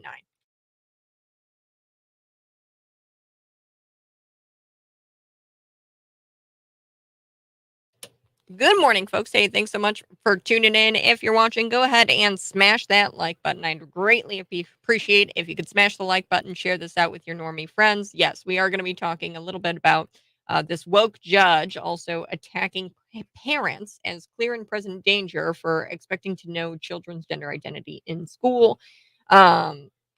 This is a big story because it's right here in our backyard. So we've got parents who want to know about their children's gender identity, and he says that the parents who want to know are a clear and present danger. This is one progressive judge in California. He says, hey, if you're a parent and you want to know your child's gender identity, then you are a clear and present danger. So Bernardino or Bernardino County, so this is a county in California, Superior Court Judge Thomas Garza issued a temporary restraining order on what Attorney General Rob Bonta calls a forced outing policy after he filed a lawsuit last week regarding the school district. This is the Chino Valley Unified School District parental notification policy. So the district approved actually this policy. So this is good on the district. The district approved a policy in July that requires the school to inform parents whenever a student requests to use a name or pronoun different from what's on their birth certificate. So the policy also requires notification if a parent or if a student requests to use the facilities or participates in programs that don't align with their sex. So if they want to do the male sports and they're a girl, or if, well, that never happens. If you're male and you want to participate in female sports, or if you are a girl and you want to use a male's bathroom. Okay, so if your student wants to do that, the district actually came out and said, hey, no, you have to inform parents of those kinds of things. Now, the attorney general did not like that. The San Bernardino County Superior Judge, Tom here, he did not like that either. And he issued a temporary restraining order on this policy. So today's decision by the San Bernardino Supreme Court rightfully upholds the state's rights of our LGBTQ students, the state rights of our LGBTQ students, and protects kids from harm by immediately halting the board's forced outing policy.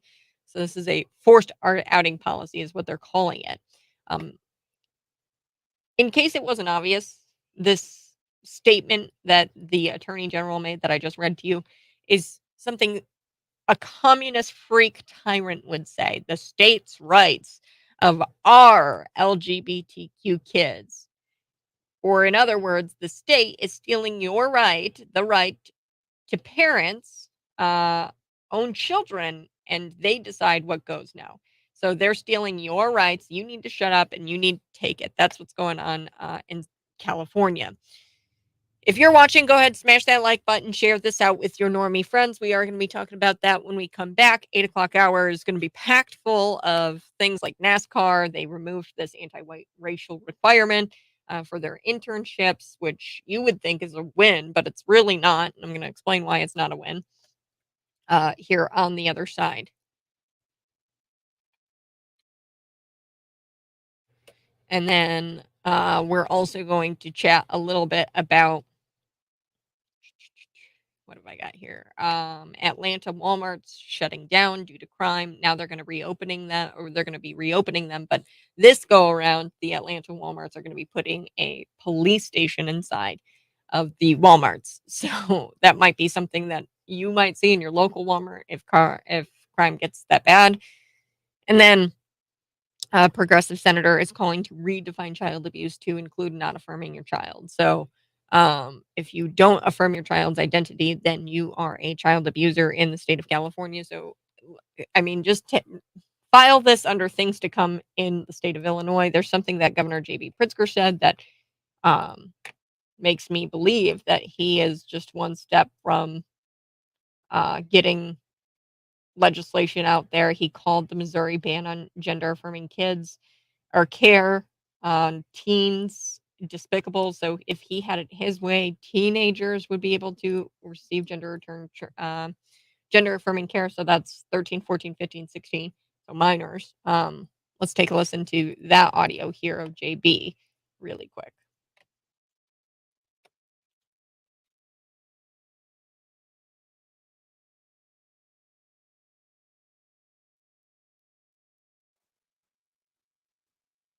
My message is not just to the teenagers, but to their families that, first of all, they deserve to live in a place that's welcoming, that's affirming, that supports them.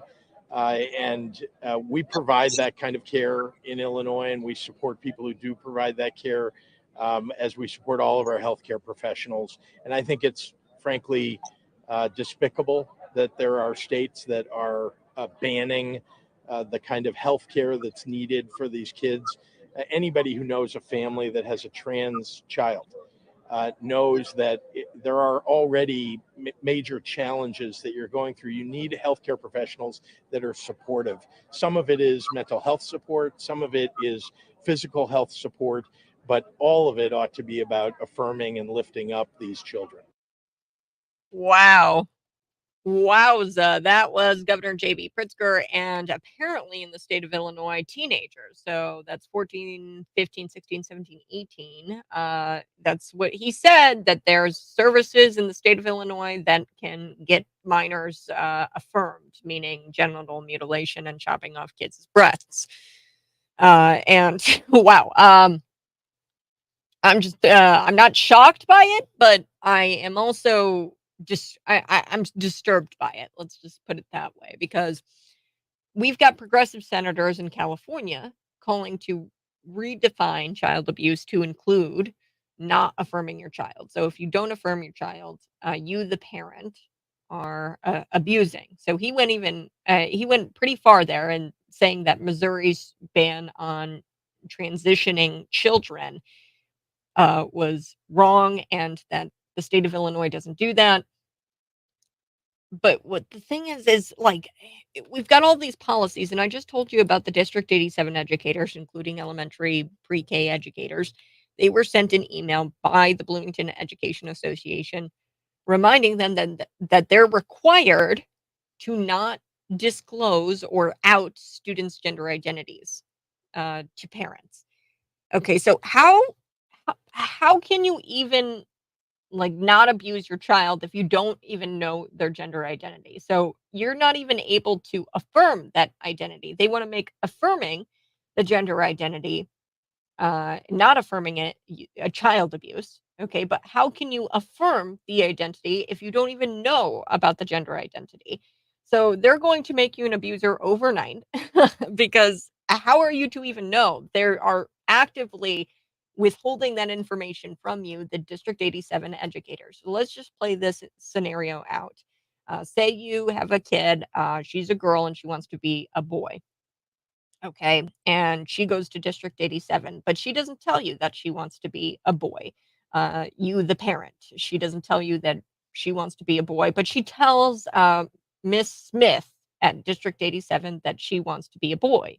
Well, Miss Smith is obligated by edicts from the Bloomington Education Association to not disclose that to you, the parent, that she is wanting to be a boy. Okay, so now the DCFS comes knocking on your door and they say, wait a second, we're going to take your kids away from you. Why are you taking my kids away from me? Why are you taking my little girl away from me? Well, you're not affirming her gender identity. What do you mean, her gender identity? I don't know what you're talking about. What, she wants to be a boy? I didn't know. Right? So, like, that's the scenario that could happen here, folks. DCFS knocks on your door, accuses you of child abuse for not affirming your child's gender identity, but you weren't even aware of the child's gender identity because the educators, where your kid spends 8 hours a day, are actively keeping that gender identity a secret from you, and they're instructed to keep it a secret from you. On the other side, we're going to be talking a little bit about Atlanta Walmarts. They're shut down due to crime, but now they're reopening, but they're reopening with police stations inside. So a Walmart near you might get a police station inside of it. That's Joe Biden's America. That's next.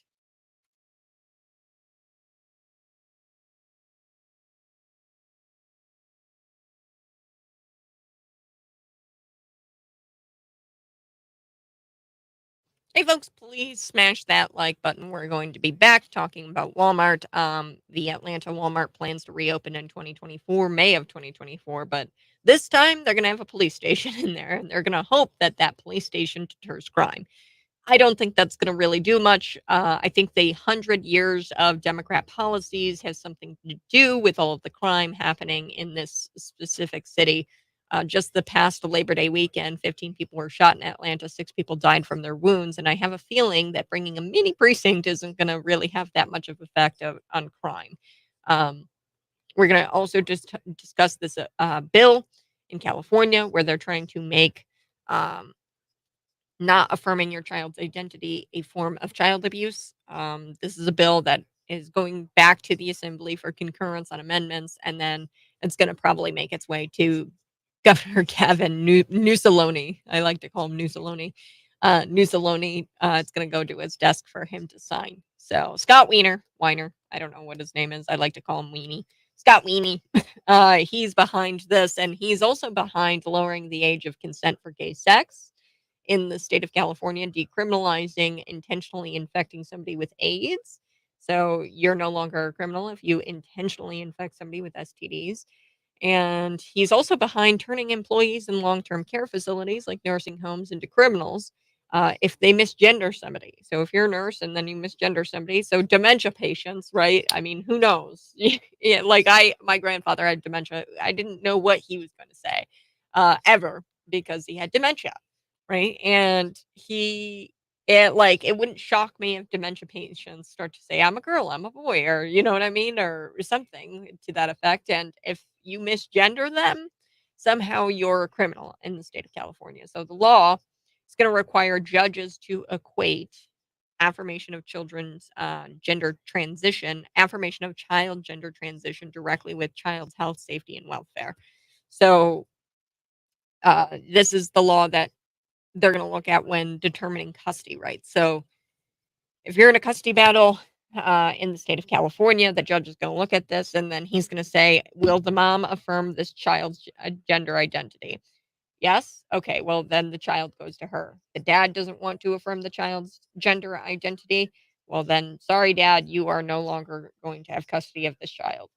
And sole custody will be awarded to the crazy liberal mother.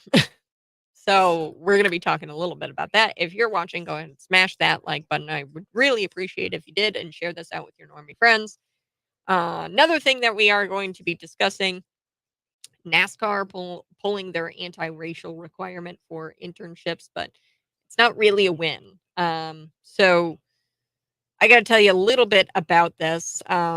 NASCAR, they still have a number of identity focused programs that list similar qualifications, even though they removed the racial requirements for their diversity internship. So prior to this, removing the anti white racial requirement, they were requiring applicants for this internship to be Black, American Indian, Alaska Native, Asian, Hispanic, or Pacific Islander. That was the requirements. The people with those races were allowed to apply for that internship. Businesses all across the country have embraced racial preferences to establish diverse ecosystems to please the screaming progressive activists. Okay, so that's what these businesses are doing. NASCAR may have gone just a bit too woke as they have reportedly removed their racial requirement for its diversity internship program after facing recent criticism about banning white applicants. So they banned white applicants. They said, nope, you can't be a part of our diversity internship. So they went a little too woke. So they rolled that back. But still, they have a number of identity focused programs with similar qualifications, even though they removed the racial requirements for their diversity internship program. So they have NASCAR Diversity Inclusion, strives to create an environment or an inclusive environment in all facets of NASCAR industry, recognizing the value of diversity, which allows us to go faster and farther in our workplaces, at the racetrack, and in the stands. This is according to their website. How exactly does diversity allow you to go faster and farther? I don't know. But we're going to dig into that here on the Buzz. If you're watching, like I said, go ahead, smash the like button. I do have my pray shirt on. I got to move my hair. Here it is. Pray. Pray, pray, pray. Rooted Apparel. The link is in the description. You can get 20% off promo code CAT at checkout. That's CAT. And Look, I love wearing my Pray shirt. I love wearing my Jesus is King shirt out, especially in the grocery store, because people will come up to you. Not so much in Illinois. I was on vacation and this fellow came up to me and he was like, "Yes, Jesus Christ is King and he's coming back." And that was really exciting to spark up that conversation about the gospel and about revelations, really. We were talking about revelations a lot in the grocery store because I was wearing my Jesus is King shirt. So spark up a conversation with somebody in a grocery store today by wearing your Rooted Apparel, rootedapparelco.com. The link is in the description. We're going to be back. Let's start with the NASCAR. Actually, I'm going to start with the judge first. Here, this woke judge attacking parents as a quote, clear and present danger uh, for expecting to know a child's gender identity in school. So they wanted to know the child's gender identity, and he's saying that the parents who want to know that are a clear and present danger. Yikes.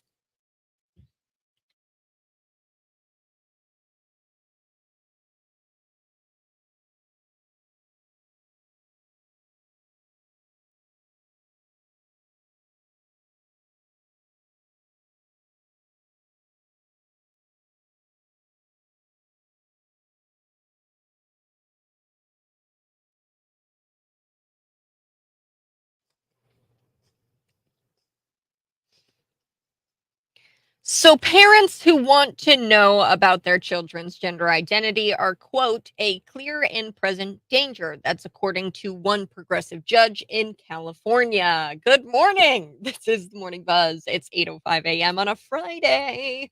You guys won't want to miss our weekend lineup. We've got Speechless Kev Ferris on Sunday, David Paul Blumenshine on Sunday. Then we also have Cancel This with Ty Smith on Saturday, Conservative Cap, my show, which airs Saturday from 5 to 7. So you guys won't want to miss our weekend lineup.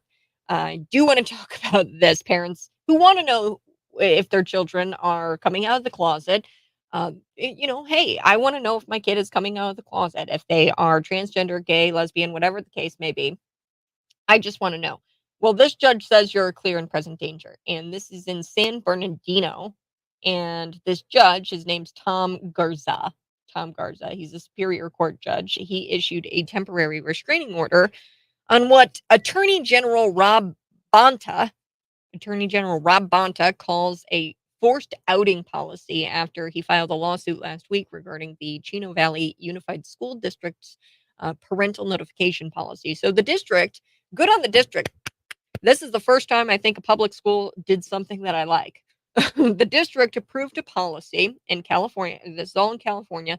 They approved a policy in July that requires schools to inform parents whenever a student requests to use a name or pronoun that is different from that on their birth certificate. So if they want to be called a she, but on their birth certificate his name is Timmy, then you would have to notify the parents. That is what the policy is. The policy also requires notification if a student requests to use facilities or participates in programs that don't align with their sex. So if little Timmy wants to use the girls' bathroom, then the teachers have to let the parents know, hey, little Timmy told me today that he wants to use the girls' bathroom. That is that is the policy. That's it. Parental notification policy. Now, this is what the Attorney General in California said. He says, quote, today's decision by the San Bernardino Superior Court rightfully upholds the state's rights of our LGBTQ students and protects kids from harm by immediately halting the board's forced outing policy. So he's calling it a forced outing policy. So in case it wasn't obvious, the Attorney General's statement there is totally something a communist freak tyrant would say.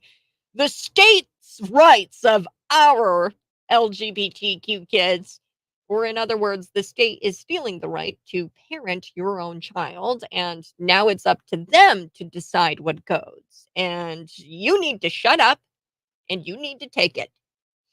That's what this is all about. Democrats don't even hide that they want to destroy the nuclear family. They're not hiding it anymore. Parents who even think they have the right to know what's going on at their kids' school, they are now considered dangerous.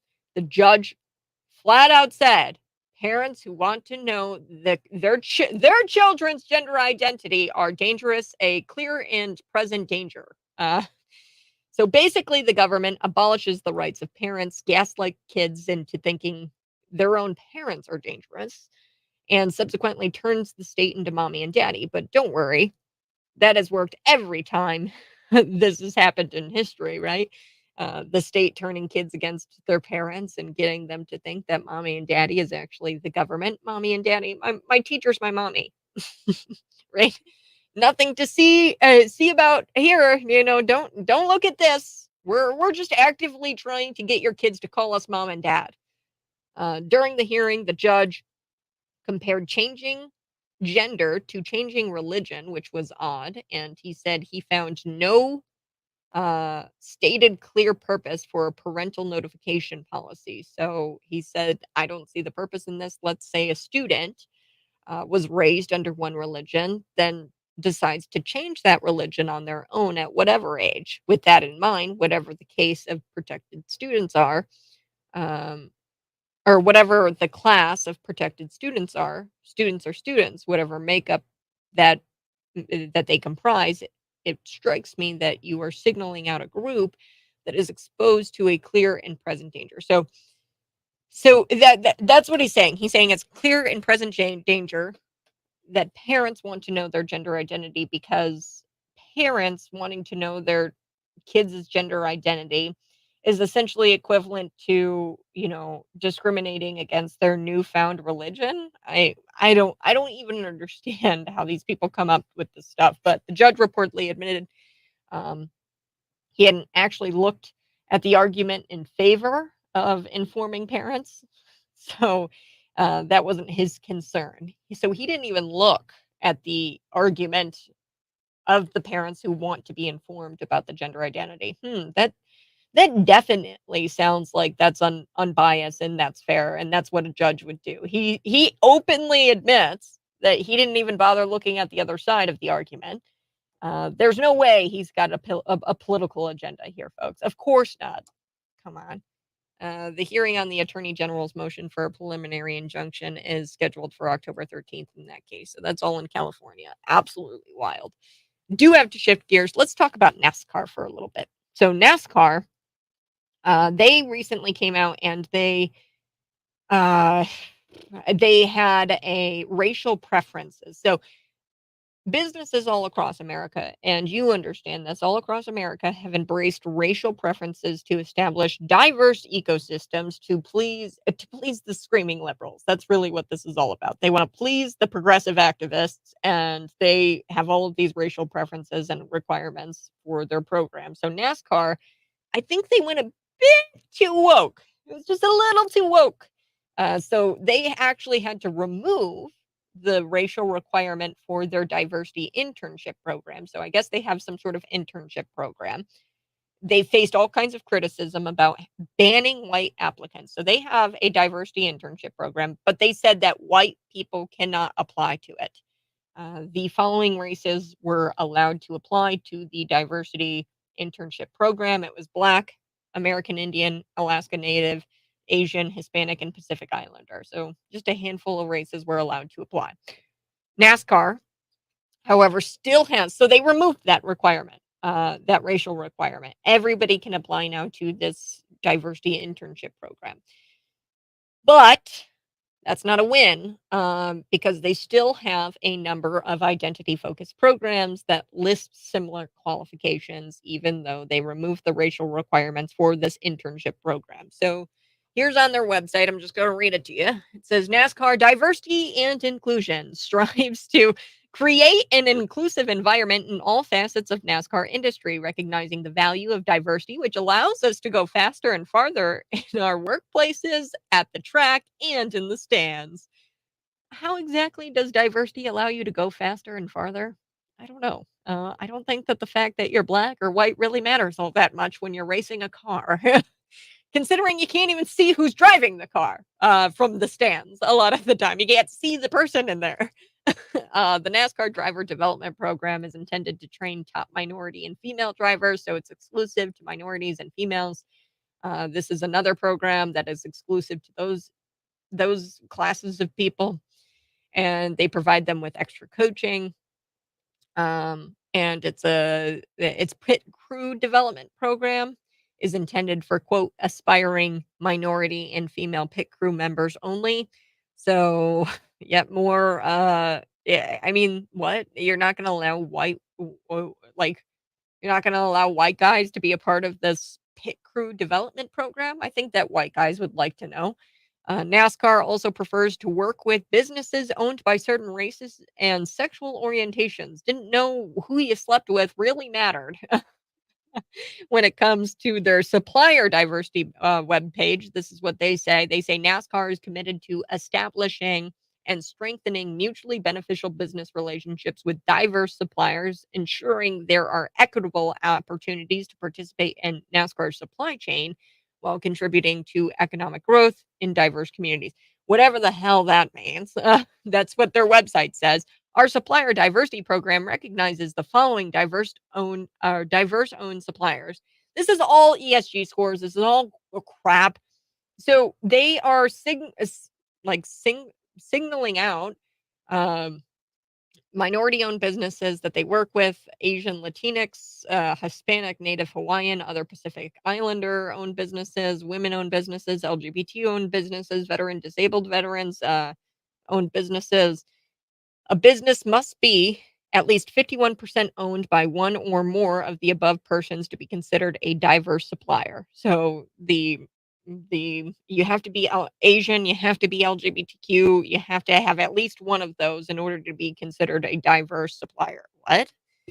I don't understand. A supplier, like you're supplying tires, I would imagine, to NASCAR, you're supplying material to put on the races. I don't see how you sleeping with another dude really matters in that situation. I just don't get it.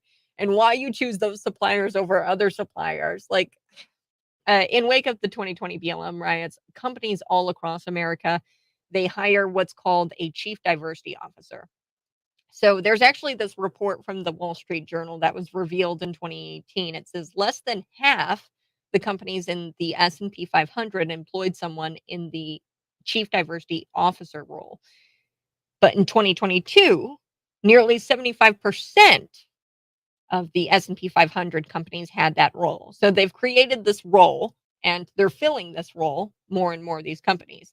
So companies have since experienced a 40% turnover. So people aren't wanting to stay at their company anymore since the creation and filling of this chief diversity officer. I guess that makes sense.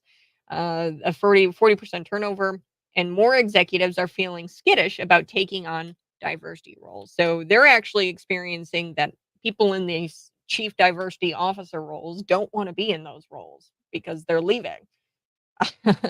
One former executive at one of Boston's largest employers, admitted to the Wall Street Journal that those who were hired on as this chief diversity officer or a similar position were sometimes underqualified candidates, and they were put there due to their ethnicity. This is what a former executive from one of Boston's largest employers. I don't know what one. It doesn't say. Um, and the Wall Street Journal didn't clarify that what one, but it was a large company in Boston, and this executive like straight out says that yeah, this chief diversity officer job, this position, it's kind of hard to fill because we hire on a lot of underqualified candidates, and they were really just put into the slot because they had a certain race.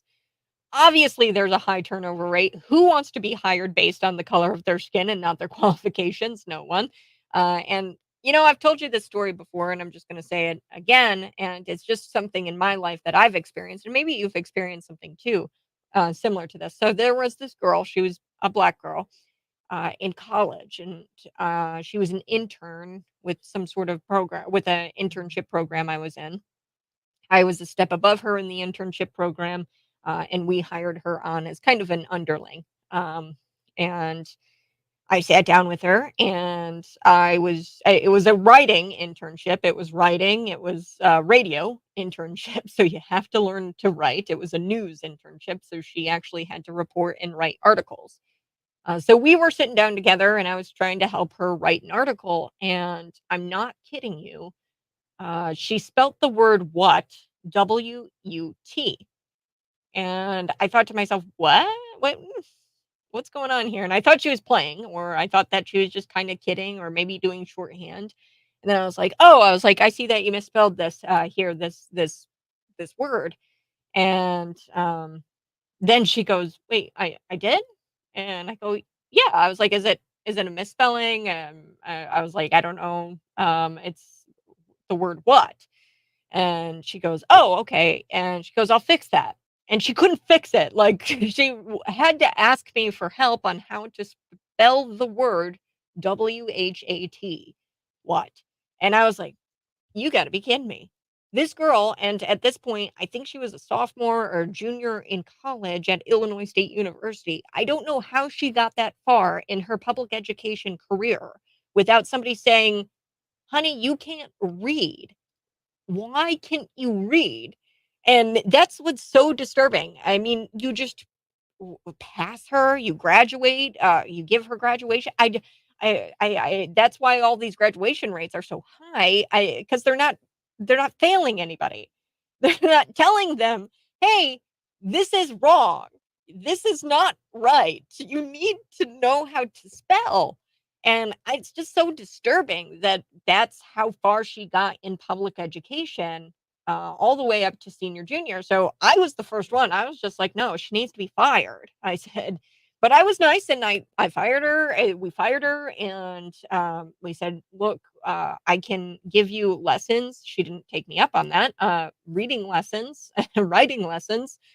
She didn't take me up on it, but still, like I was not going to further that along. I mean, could you imagine if she was in some sort of job and her boss found out that she couldn't write because I passed her and I just kind of like let her go through the internship? I would. It's just insanity to me. All right, I'm going to be back. Just a quick aside story. I'll be back, and we're going to dig through the Atlanta story. Like I said, Atlanta Walmart, they shut down due to crime. Now they're going to reopen the Walmarts, but now they're putting police stations in these Walmarts. I would imagine that's going to probably happen in some Chicago-based Walmart. I don't know. But Atlanta, they're reopening because now they think that the police station is going to help deter crime.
Can you smell that? It's the smell of Friday. NASCAR and just got Bud Lighted. Their biggest base is rednecks. Yes. So yeah, I'm not a NASCAR fan. I wouldn't say I'm a NASCAR fan. Formula One is super, super woke. I like to watch Formula One, F1. The cars are just faster, I think. And I think it's cooler, but it's kind of like, yeah, if they're woke, it kind of makes sense. It's not really American and they're silly people anyway, so I don't mind watching it. NASCAR is American. It should be American. Same with NFL. NFL should be American. And it should really care about the customers that they serve, or the audience that they serve, and they don't. Um, these are American ideas. NASCAR is an American idea. NFL is an American idea. So they really shouldn't be bending the knee to this ESG score, racial requirement crap. But they are, because they think that's what's going to get them the most money. We're going to be back. Let's talk a little bit about Atlanta. Then, progressive senator calling to redefine child abuse, to not include affirming your child. So, to include not affirming your child. So, if you don't affirm your child, then you're a child abuser. That's what the senator is trying to do with this new bill.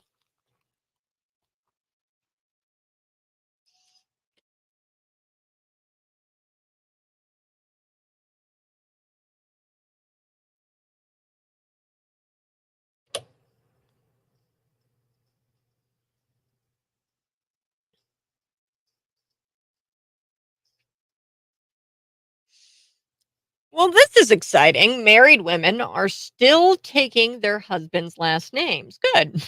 There's no reason why you shouldn't take your husband's last name.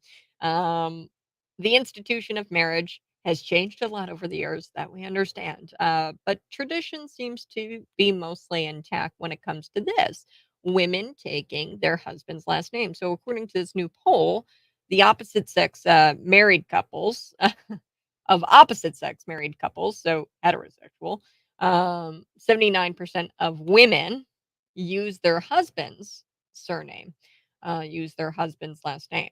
The number is a little lower for women under the age of 50. That's 73%. But overall, 14% of brides kept their own last name. So that's a very small number, and just 5% hyphenated both names. So yeah, I don't understand why you wouldn't take your husband's last name. That's kind of crazy. In my opinion, I just think that you should. There's a lot of biblical reasons why and what marriage actually means. And, I would say that this is a glimmer of hope that traditional marriage isn't dead. At least women are taking their husbands' last names, at least almost 80% of them. Uh, this is how I also know that the feminazi movement doesn't really exist. Actually, women don't think that poorly of the men that they're with. And the feminazism is, just it's something that's pushed out by the media. Real people in real marriages, they like tradition. Okay. So I did want to talk a bit about Walmart, and then we're going to get into this senator. He's a progressive senator, and he's working really hard to try to redefine what child abuse is. So he's changing the definition of child abuse to include not affirming your child's gender identity. So if you aren't willing to take your daughter to go get her breast chopped off at the age of 13, then you're going to be classified as a child abuser because you're not willing to do that, which is just bizarre. Because if you are doing that, then I would say that maybe that's child abuse. We should really be trying to define it as well. It's not even redefining child abuse. Child abuse has always been physical, or physical or extremely emotional abuse. That is physical abuse and emotional abuse by taking a kid in, and they don't even understand the ramifications or the long term effects of having their breast chopped off at the age of 13. Um, I know I wouldn't have understood that at the age of 13. Uh, it's just wild to me. Okay, so let's get to Atlanta. Atlanta Walmart, they're planning to reopen in May of 2024 with a police station inside after this retail location closed last year due to crime. So Walmarts everywhere have been closing due to crime. There was a Walmart in Atlanta that was arson. There was alleged arson. There was a second fire that year, which was the second fire that year at this supercenter. There was another Atlanta-based Walmart that had to shut down following a fire as well. So the investigators did their thing, and they found out that the suspects, intentionally started the fires at these Walmarts because they were trying to create a distraction for them to be allowed to go shoplift. So whatever they wanted. But I don't think Walmart should worry because I'm sure a police station is going to prevent new fires and arson. I doubt it. And I'll get to why in just a second. But this Vine City location, that's this Walmart, and I don't know the whereabouts really of this. I just know that they're going to be building out this mini precinct inside the Walmart, and it's going to serve as some sort of police landing space. So this is a space where officers can go, they can file their reports, and they can kind of take a rest. So it's a police station. It's a mini police station. Um, Walmart's decision to include this mini precinct in its stores come as organized retail crime, and theft continues to plague the retail industry. And they are hoping that this is going to deter crime activity. Quote, this is from the Doug McMillan guy. He's the CEO of Walmart. He says, theft is an issue. It's higher than what it has historically been. He says we've got safety measures, security measures that we've put in place by store location, so it differs on location. We work with local law enforcement, being staffed. That's a good partner, and them being a good partner as part of that equation, and that's normally how we approach these things. So they partner with local law enforcement. Target, their CFO, he says that, quote, most of the shoplifting is organized retail theft. So this isn't your fellow walking in and grabbing a tube of toothpaste. These are people who are organized, starting fires, and then they're coming out with thousands and thousands and thousands of dollars of uh, merchandise. So much so, I mean, shoplifting has jumped 50% year over year. That's according to the Target CFO. Dick's, I don't think they're going to be around come a year and a half from now if things continue to be like this. I've looked at the numbers. It doesn't look like they're going to be able to survive because of the theft. It's eating into their profit margins so much they might wind up having to declare some sort of bankruptcy. Mayor Andre Dickens is this fellow here in Vine City, where this mini precinct is going to be up in this Walmart. And he says that the Walmart is a necessity. And I would imagine. I mean, I go to Walmart a lot. I do go to Walmart. And he says that the store has to reopen. The community would become a food desert without it. City officials believe that the presence of more police are going to deter crime. It's no surprise, it's not new that a Democrat-run city is plagued with crime. I'm just going to say it. Just this past Labor Day weekend, 15 people were shot in Atlanta. 6 people died from their wounds. This is sad.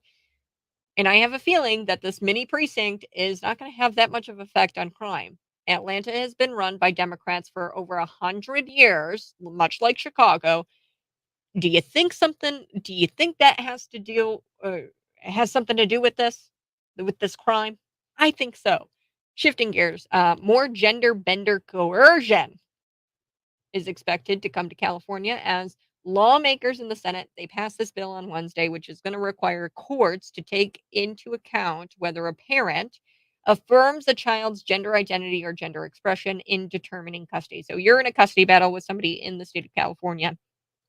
The judge is going to look at you and they're going to be like, okay, which one of you would affirm the child's gender identity? And if the liberal mother says, me, I'm going to affirm the child's identity. I have a surgery scheduled to go lop off my daughter's breasts. Then the judge is going to look at her and say, yep, the sole custody goes to her. Sorry, husband. You weren't about ready to go to lop off your daughter's breasts. Well, you don't get to see her anymore. So that's what this is all about. I'm going to unpack it here on the other side. Plus, you won't believe it. Actually, you will believe it, but it's gonna disturb you. District 87 educators, they were sent an email by the Bloomington Education Association, and they were firmly reminded that, hey, you are required to not out students their gender identities to their parents. So we are shh, shh, shh. You have to keep it a secret that little Timmy is gay, because we swear to God, if you don't keep it a secret, we're gonna fire you. No, probably not. But yeah, no, this email is very disturbing. I'll read it to you here on the other side. This is the Morning Buzz Cities 92.9.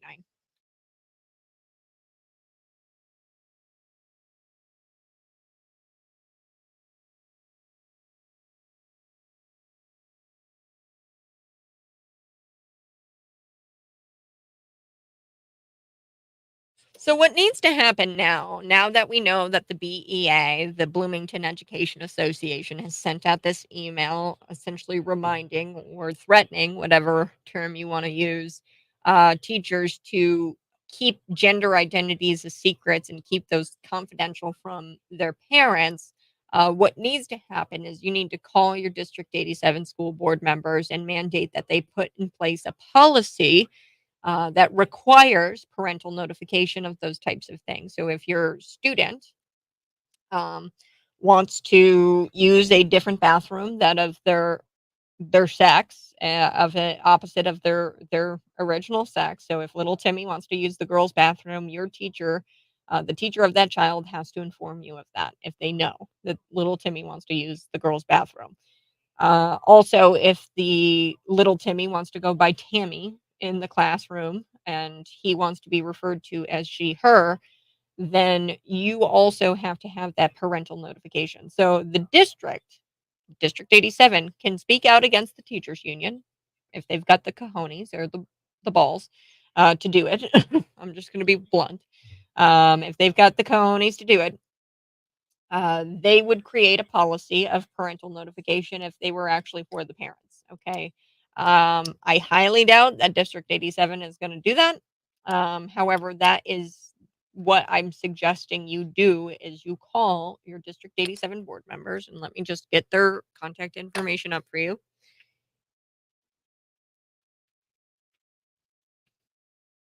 And you ask for a parental notification policy where they will um, notify you if your child wants to use a different bathroom, if they're going by different pronouns, that if they're opposite sex, that they have to inform you of that. So let's see here. Board of Education members. Okay. I don't know a whole lot of these people. Kathy Lust, Courtney Turnbull, Mark Wiley, Chuck Irwin, Valita Harvey, Bridget Gibson.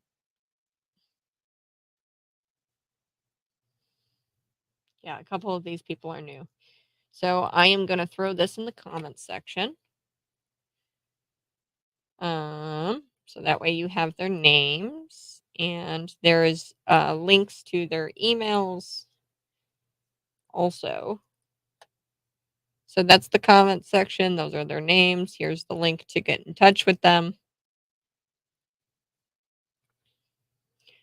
And you have to be very specific. I want a parental notification policy in place. I want you to vote on it at your next board meeting to make it to where educators are actually going to inform me if little Timmy wants to be called a girl or if little Timmy wants to use the girls' restroom. Okay. They're your kids. You have parental rights. These people are supposed to be working for you. The link is in the comment section, so you can hit it there.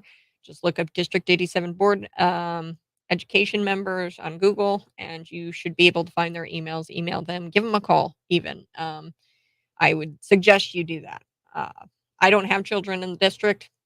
I will give them a call and also ask them, hey, are you going to have some sort of parental notification policy in place, considering that the BEA has issued this email pretty much threatening educators to follow this requirement where they have to inform or where they have to keep it a secret if the kid is identifying a certain way. So we're going to be back talking a little bit about that next.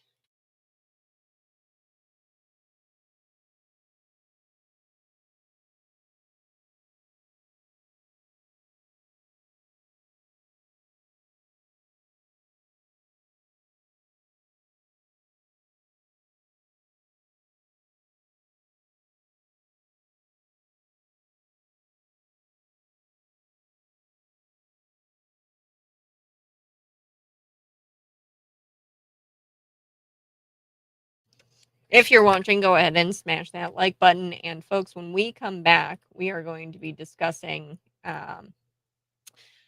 the progressive senator who wants to redefine child abuse. We're also going to be discussing a little bit about Trump and how the campaign blasts this latest attempt to try to take him off of the ballot. So political purge continues. The liberal activist group, they filed a lawsuit to try to get Donald Trump off of the ballot. This is not the latest, or this is just the latest attempt. This is not the only attempt. There was an attempt in Florida, New Hampshire. There's all kinds of people trying to use the 14th Amendment to get Donald Trump off of the ballot.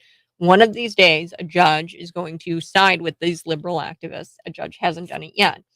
But one of these days, they will. It'll have to be appealed. Then it'll have to go through the appellate court. Then it'll have to go through the Supreme Court. And I don't know. By then, they might have taken him off of the ballot. Who knows?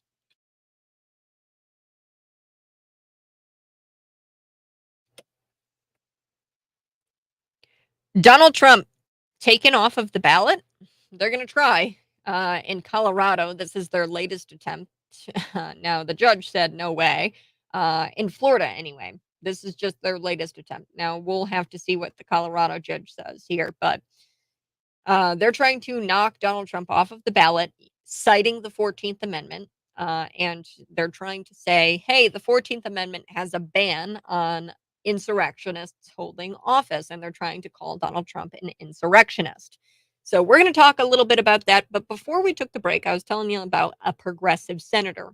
And I'm going to dig into this progressive senator. Then I'm going to switch gears. We're going to talk about District 87 and an email that they sent out to educators. So let's talk about this. More gender bender coercion is expected to come to the state of California as lawmakers in the Senate pass this bill on Wednesday. And the bill is going to require courts take into account whether a parent affirms their child's gender identity or gender expression in determining custody. You're in a custody battle in the state of California. The liberal mother says, hey, my kid is trans and I'm going to affirm my kid by taking her to go lop her breasts off. The judge is going to look at you and say, yay, yes, custody goes to you, and we're not going to give custody to the dad. Because the dad says, I don't know, maybe let's wait until she's 18. Yeah, so this is going to be heard or it's going to be headed back to the assembly for concurrence. They're going to listen to the amendments before making its way to Gavin Newsoloni's. Newsoloni is my new word for him. Newsoloni. He's going to sign it probably. So this is probably going to get through. State Senator Scott Wiener. I don't know if that's the pronunciation, but I like calling him Wiener. Scott Weenie, who he is this guy who's behind all kinds of crazy, wacky things in California. So he's actually behind lowering the age of consent for gay sex. Then he also decriminalized intentionally infecting somebody with AIDS. So if you actively knew that you had AIDS, had sex with somebody, that used to be criminal, he decriminalized it. Now he's turning employees in long-term care facilities like nursing homes into criminals if they misgender somebody. Could you imagine working in a nursing home and somebody has dementia and they're kind of like talking about wacky things, and then all of a sudden they say that they're a man, but really they're a woman, and then the next day you say uh, female name and then you misgender them? Like, wacky stuff this guy comes up with. So this law that I'm talking about would require judges to equate affirmation of gender transition directly with the child's health, safety, and welfare. So affirming that child's gender transition or gender identity is like health and safety and welfare thing when determining custody rights. So rather than focusing on California's crime spree, the zombie drug apocalypse, lawmakers are concerned with redefining child abuse, a term that was once used for physical injuries or extreme emotional abuse, will now mean misgendering your child is child abuse. Cool. I think it should be the opposite. If you lop off your daughter's breast at the age of 13, when she doesn't understand the ramifications of that or the long-term effects of that, that's physical injury. I'm sorry, but it is, and it's extremely emotionally abusive. It's probably safe to assume that this law will be exploited as a weapon in family court. Family court, you shouldn't be shocked by this. overwhelmingly sides with women. The Bureau of Statistics, they say fathers made up 20% of custodial parents in 2018. So, how would this prevent a crazy liberal a woman from pretending that her child is trans so that way she can take custody away from the father? I'm sure that will happen in the state of California, and they're going to make it legal. So, I would argue that this is also obviously a violation of the First Amendment, considering that the government can't really make laws respecting an establishment of religion. It prohibits the government from making any law respecting an establishment of religion.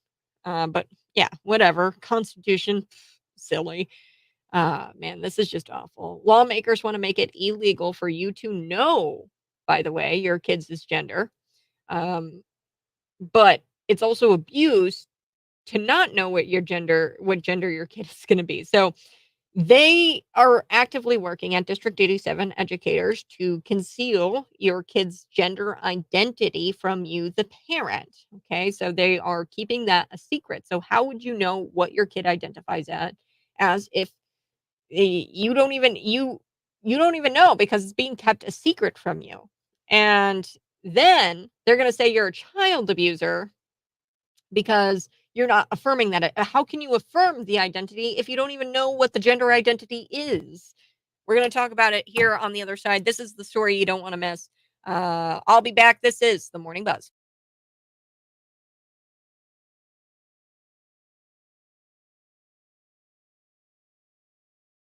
Good morning. Hey, it's Friday. Thanks so much for tuning in. If you're watching, go ahead and smash that like button. We are going to be talking about District 87. So they sent out an email, the BEA, reminding teachers that they are required to not out gender or their students' gender identities uh, to others, including parents. So this is a big deal. There's all kinds of things in court right now. There's this Megan Hopper woman that I want to talk about. She's a District 87 employee and she's also a parent. Now, she has supported her daughter. Now, stick with me here. She supported her daughter coming out as transgender and even went as far as to go get her daughter's breast chopped off at the age of 18. Okay, that's just facts. Okay, she was very open about it on Facebook at one point. Since being open about it on Facebook, I think that she has removed her public status. But that was prior to me actually reading about it on her Facebook page about how she took her daughter. Now she uses male pronouns. And now she has no breasts. So people, leftists, people like Megan Hopper should be pissed off about this email coming down from the BEA because what this requirement now does, it makes it to where kids can't be open with their parents and it encourages kids not to be open with their parents about their gender identity. Megan Hopper, obviously very supportive of her daughter being transgender. So supportive that she says on Facebook that she couldn't wait to see her daughter topless in the pool. And she took pictures of her daughter topless in the pool after the breast removal. Look, it's important for parents to understand what's going on with their children and keeping them in the closet. That's what the school is kind of. I mean, I thought that coming out of the closet was a good thing. The school is encouraging children to stay in the closet. Um, Which is bizarro to me. It's like, wait, you're encouraging children to stay in the closet? I thought you guys were against that. I thought you were all about encouraging students to come out. So why wouldn't you be encouraging students to come out to their parents? It's because it's not necessarily about the gay thing. It's not necessarily about their sexual orientation. It's all about controlling the children and manipulating the children emotionally, physically, and mentally, and taking control of that parental figure in there, taking the authoritarian or the authority figure in their life.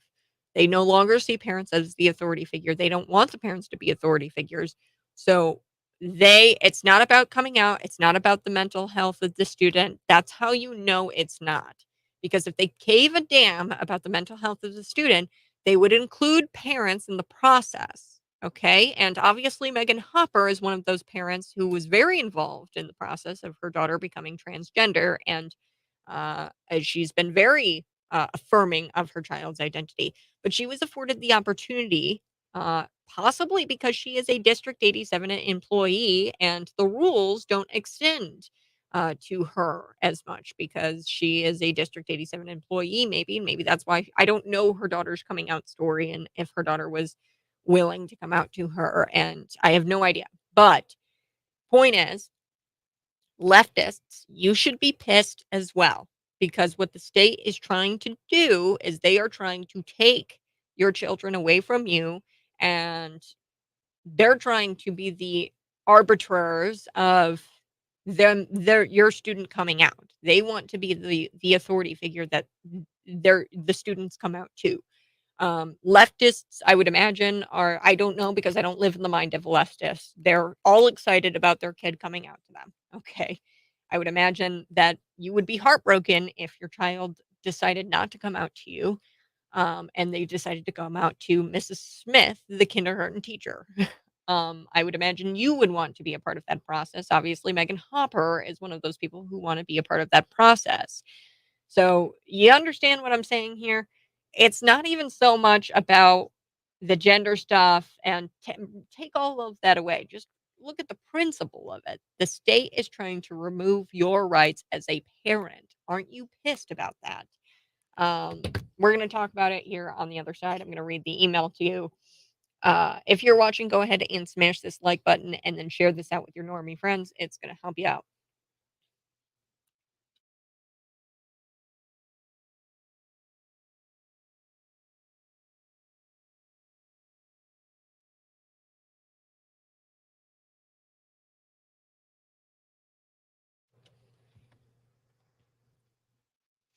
Call the district today. Call the district, call the administrators, call your school board members. That's who I would really start to call is the school board members at District 87 on the live stream, YouTube, Facebook, Twitter, and Rumble. You can see me live in studio every morning, 6 a.m. to 9 a.m.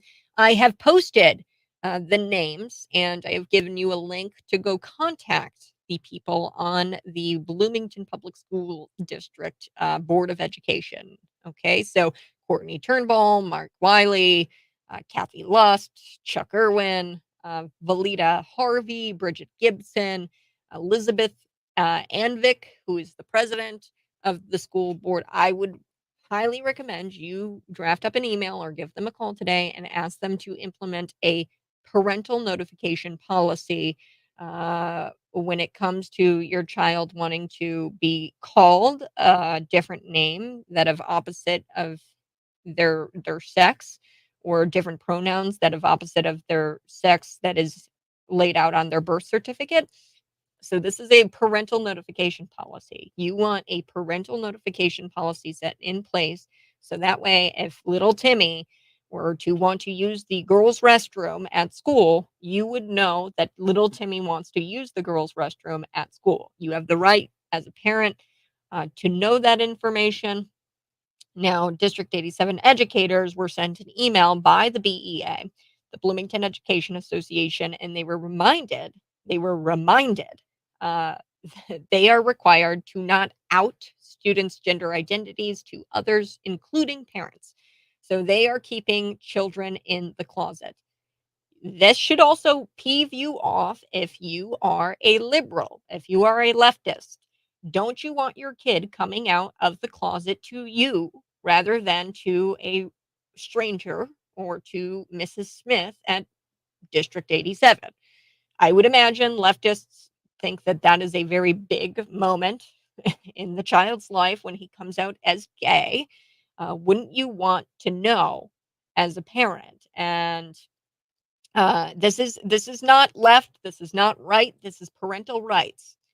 And you, the parent, have the right to know if your child is gay or not, or wants to be transgender, or wants to use the girls' bathroom or boys' bathroom, and that's opposite of their sex. You have the right to know. So this email went out. I'm going to read it just verbatim. It says that our school district organization has a policy that explicitly asserts confidentiality of information pertaining to students or youth sexual orientation, gender identity, or gender expression. Educators and staff are aware that under FERPA, and somebody pointed out to me that FERPA, they are totally construing this and they are distorting it. But anyway, they cite FERPA here. They must protect the confidentiality of students related to gender identity and sexual orientation and show great caution not to share students' gender identity or sexual orientation without the student's permission, even to the student's parents or guardians. So you have to show great caution. So I don't know. This feels kind of threatening, this email. If what were to happen if I did? You know what I mean? If I was an educator at District 87, I'd be like, okay, if little Timmy comes out to me and I tell his mom, what's going to happen to me if I do inform the parents? The email went on further and it said that, hey, you have to obtain not only permission from the student to disclose gender identities, but you have to obtain written consent. So teachers have to get written consent from 5-year-olds who think they're gay in order to, and written consent to disclose that to their parent. It's just wild. We're going to have the story up on cities929.com later today. Thank you so much for listening this Friday, 6 a.m. to 9 a.m. Always 309-451-9299. Send me your tips and me your news tips. Tell me a little bit about the show, what you loved, what you hated. You guys have a great rest of your day. Bye-bye. Love you. Signing off. Have a great weekend. I'll catch you later.